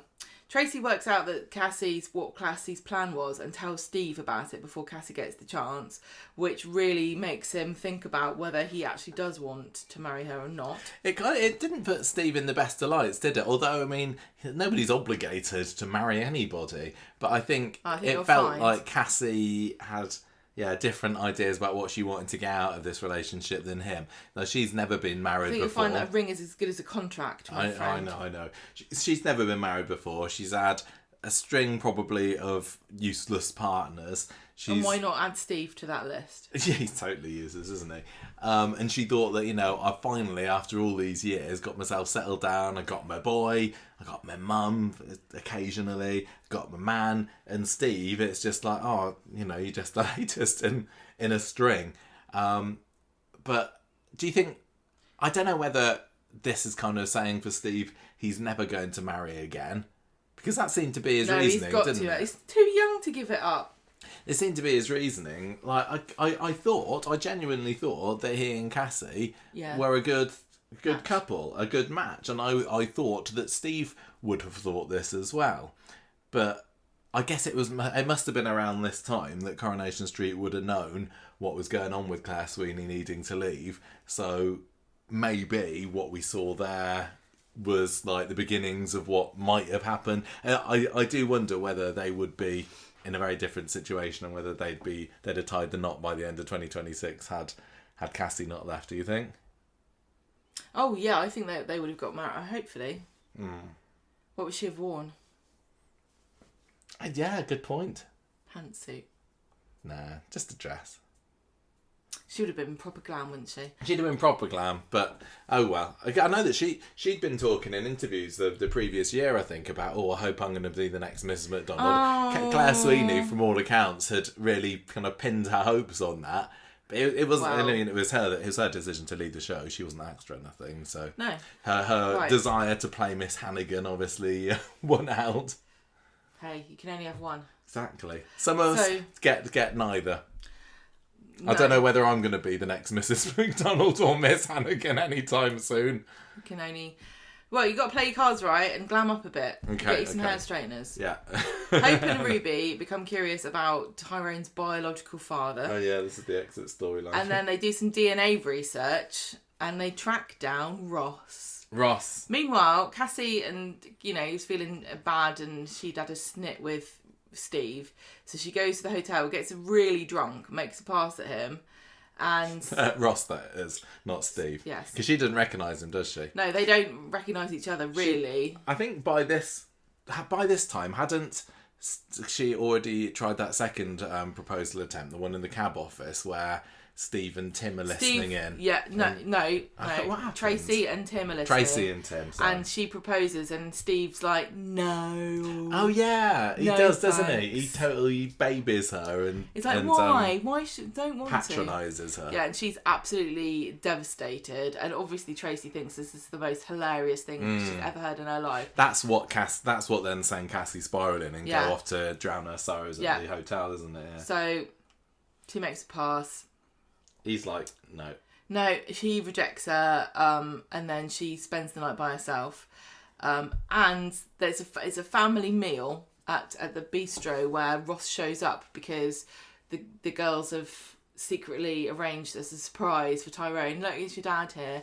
And it doesn't go down that well, especially with Cassie, who is absolutely frantic over the fact that there's this secret that she doesn't want anyone to find out, which is how Tyrone was conceived when she was being groomed, and she still doesn't really seem to realise that's what's happened, which is, I think, one of the most frustrating things about her exit. It was is that she never worked it out.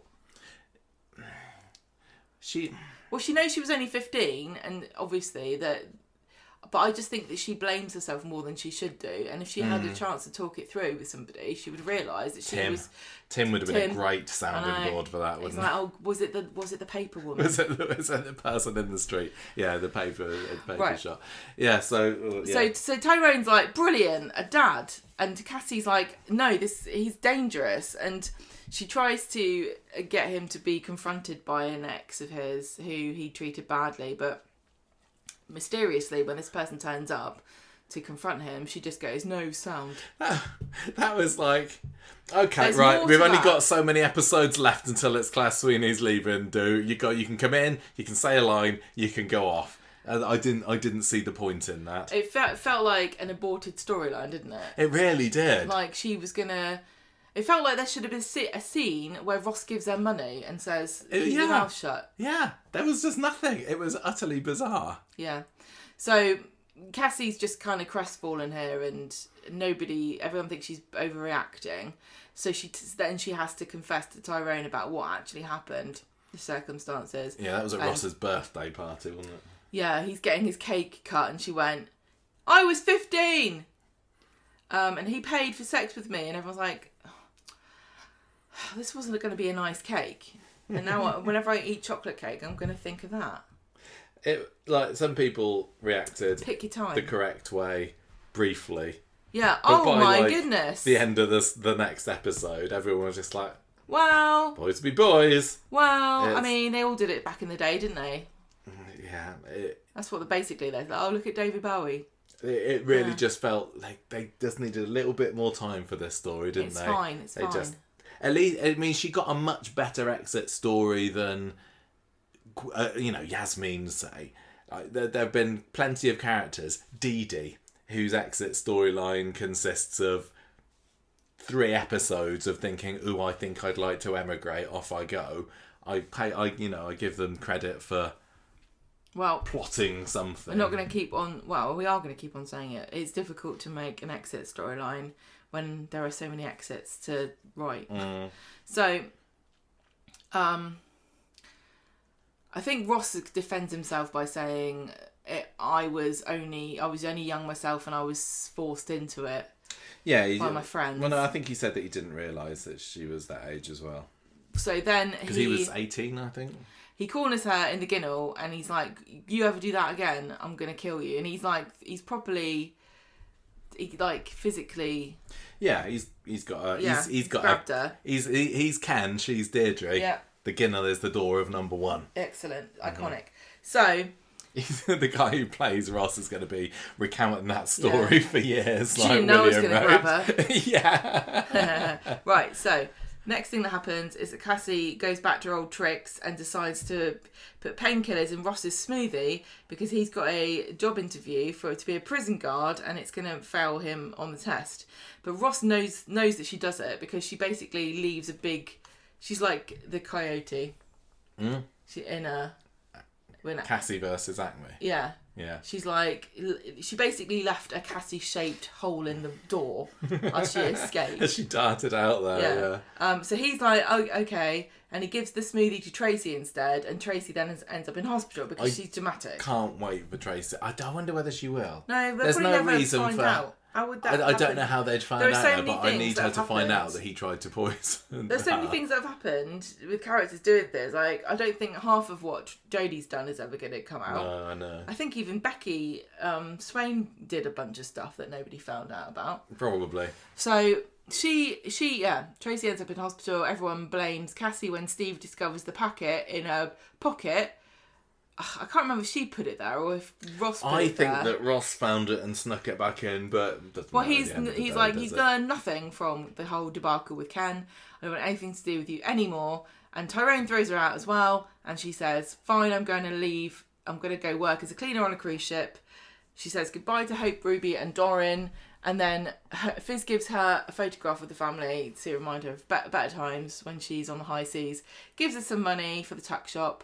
Then, as she's waiting for Steve to come in, well, she's hanging around and Steve is almost about to go and the precinct and intercept her. But then Ross turns up and says, "Would you like to die?" And she goes, "Okay." Gets in the car and they drive off. He locks the doors, and that's the last we see of her. She says to him, "I'm gonna take you down. I'm gonna tell everyone what you've done." And he's like, "No, you're not." Yeah. And then the next time we see him, he's got the photo. Mm-hmm. For some reason, will we ever find out? That's how we know that what we saw wasn't the last thing that happened between them, because it wasn't just him dropping her off. No, unless did she leave the envelope of money accidentally? No, some things happened to her, and as we discussed on the podcast last week at length. It could be anything. Could be anything, but we're all saying either tied up or killed off. And I guess we'll find out in... Yeah, it's not going to be... 3, 2, 1, we can exclusively reveal... If Cassie is going to come back on the show, it's going to be at least a year away. So, hope it's warm in that there basement. Oh God, it's too hot. So I thought that she had... I really enjoyed, on the whole, her final episode. I think the performance that she gave when she was saying goodbye to the girls, absolutely cracking. And the previous episode as well, when she's left crying on the street when Steve closes the door in her face. It's so tragic. Why are they all so mean tragic to her? Character. Just because she poisoned 2 people and stole some money off an old man and made him take her to Porto. Interestingly, I've seen a fair number of comments online in the past week and a half or so saying, "Oh, I was just starting to like Cassie." Again, oh man, so close. I know. Because that's what people were saying before the whole poisoning storyline started, and it looked like a good chunk of the viewers had had eventually decided, okay, well, she's kind of fun. It's like somewhere there's like a gauge, and it's like Cassie, and it's got a like and dislike, and it's on dislike, and then it goes up and up and up and up, and then Kate Brooks is there with a lever that says poison, and as soon as it gets over a certain percentage, it's like yank. Yeah,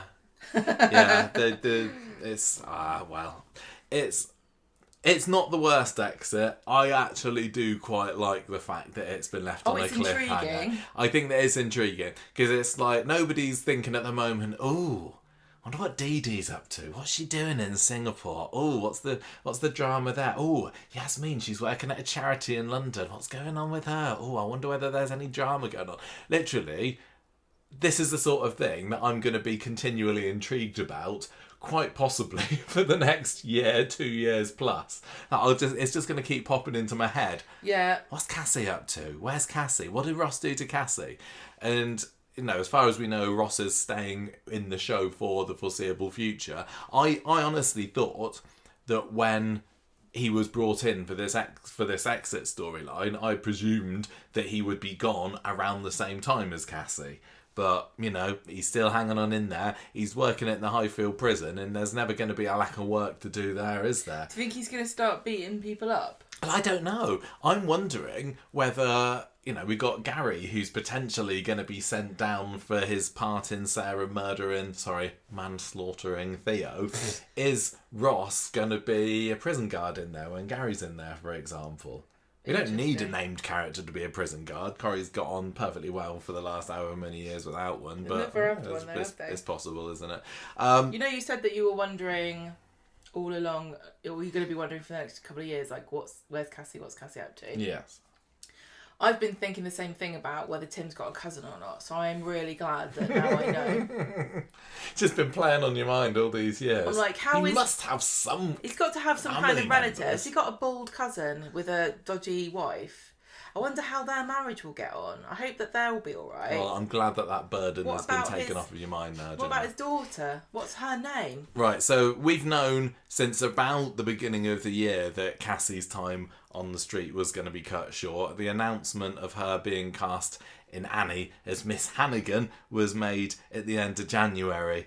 And so as she said to me last week when we were chatting, she had this chat with Kate Brooks, the producer, at work, and was like, well, I want to do this. It's going to take me over for a year. It's not going to be done until the first few months of 2027 are over, and they just couldn't really keep her she also said the cast Claire Sweeney's been wanting to do this for 15 years. Yeah, this has been her dream. It's her dream gig. Yeah, it is. And she said that she's had a picture of Miss Hannigan in her home for all these years. So that's great. It is. It's a how could you possibly turn this down? Oh, you couldn't. And she's saying that the door's been left open for her, but and she said that she said to me, I don't know what happened to her. Yeah, not sure. I wonder how annoying that would be as an actor to know that your character's fate is lying in the balance. Well, I mean, it's the thing that you hear that Corrie cast, when they kill them off, they find out because someone texts them or they see it on Twitter. Well, sometimes, that does happen sometimes. With the big stars, Bruce Jones was told that Les Battersby was going to be killed off a while before, same with Charlie Lawson. I think that they learned. I don't. I'm not trying to be too cynical here. I don't think that It's a completely unusual situation because there's almost no show in the world like it where you have to phone someone up from 20 years ago and just tell them your other character's dead. But I think now they've learned if they don't do that, they don't tell them, it gets out and they look bad. Yeah, I would have thought that if they are going to go down the route of Cassie's been bumped off, I would have thought they'd have the courtesy to inform Claire Sweeney and she'd just have to keep it quiet for a little while. Well, I mean, again, she's a professional. All of them are very good at keeping it's quiet when they need to, and I would imagine that if she did know and she wasn't supposed to say, you wouldn't get out of her. So if she came back, would you want her to just kind of slot back and be the same sort of person as she was? Depends on what happens with Ross. We don't know how Ross's story is going to end. We know that he is not a disposable character. He's not there. He wasn't there just for Cassie's exit. He's sticking around for something. What is his storyline going to be? Yeah. We don't know. I think I'd obviously like to see her come back and rebuild bridges with Tyrone. I think if she has been tied up somewhere, I think Tyrone would have to be pretty heartless to say, no, I'm not. You deserved it. You deserve to be tied up and locked in a dungeon for the last 12 months. It'd be like, Mum, oh my God, what happened? Oh, I was tied up in a basement. Oh, how did you escape?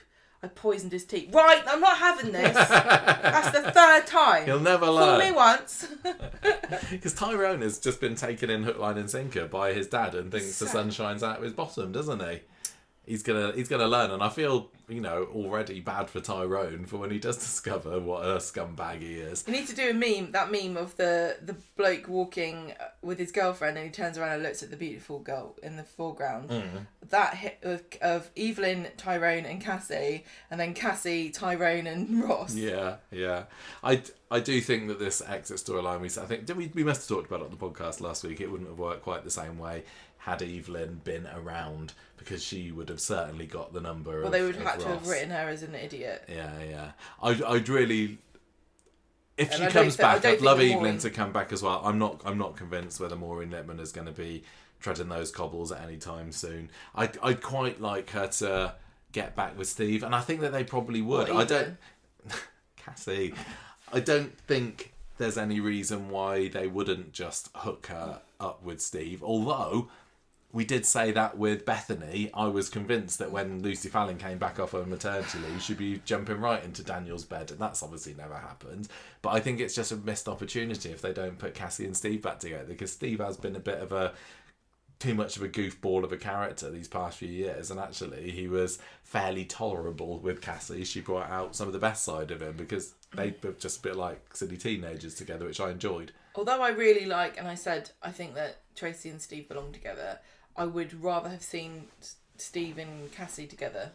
Steve and Cassie together. Than Steve and Tracy. What is she doing with Ross? I don't know. It's unbelievable. It's very unbelievable. You know, sometimes you can be like, okay, I'll just go with it because I have no choice. Like Adam and Alia, a couple who are so dull that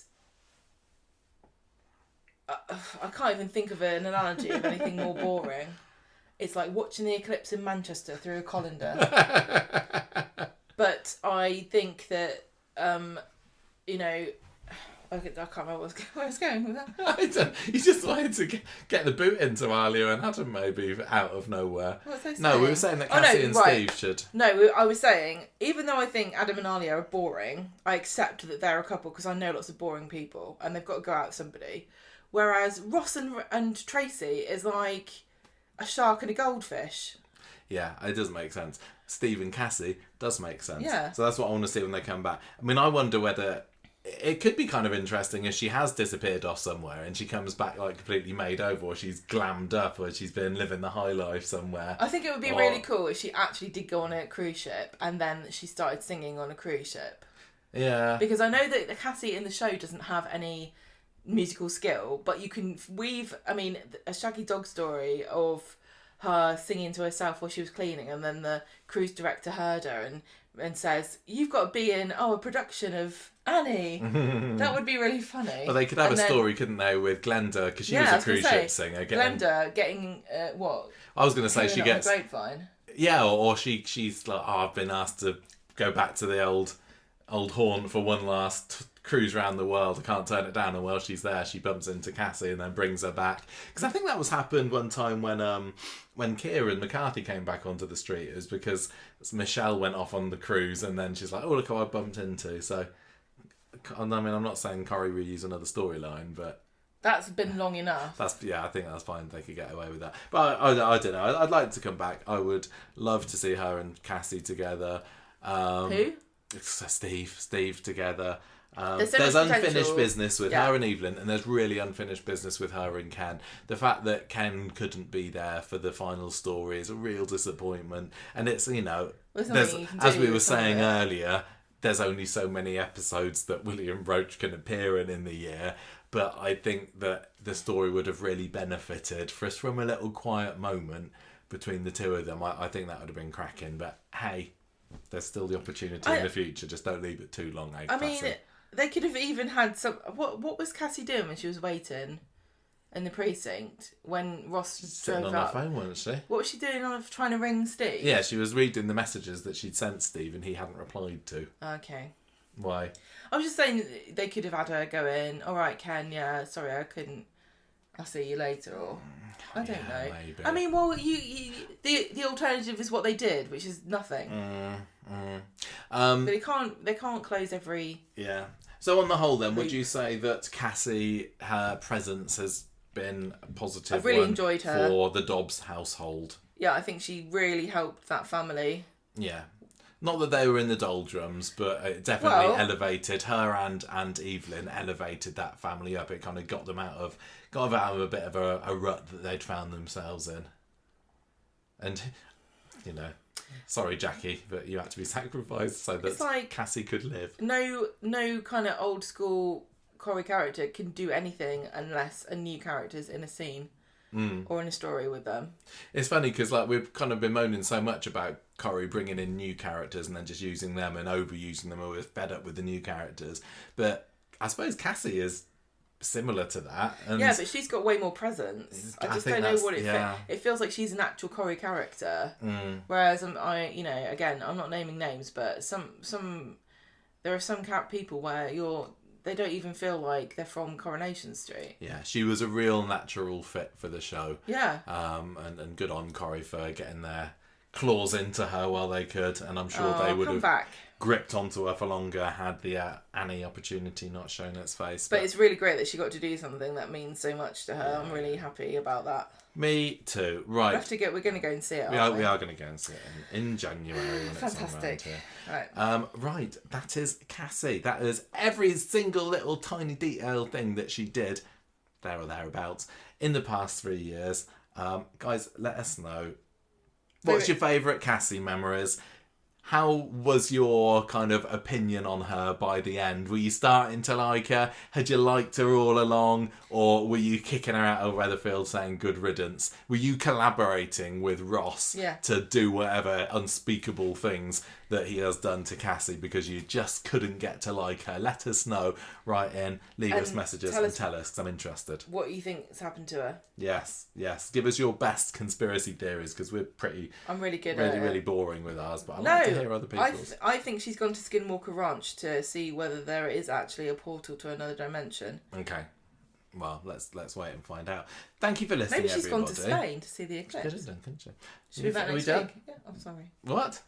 No, she's not back next week. That'd be so ridiculous. She's back next week because the eclipse is done now. Okay. But she's going to go again next year. We will be back this weekend for letting you know what we thought of this week's Corrie. 4 episodes to get through. Or is it 5? It's 5 because we had Sunday. It's probably rubbish. So, why do you say that? Because you've got to pick up really quickly because I gave it bobbins yesterday. Oh yeah, you did, didn't you? You're not and Michael's told me off because I say bog and I don't say bog standard, and Michael's getting really annoyed now. Yeah.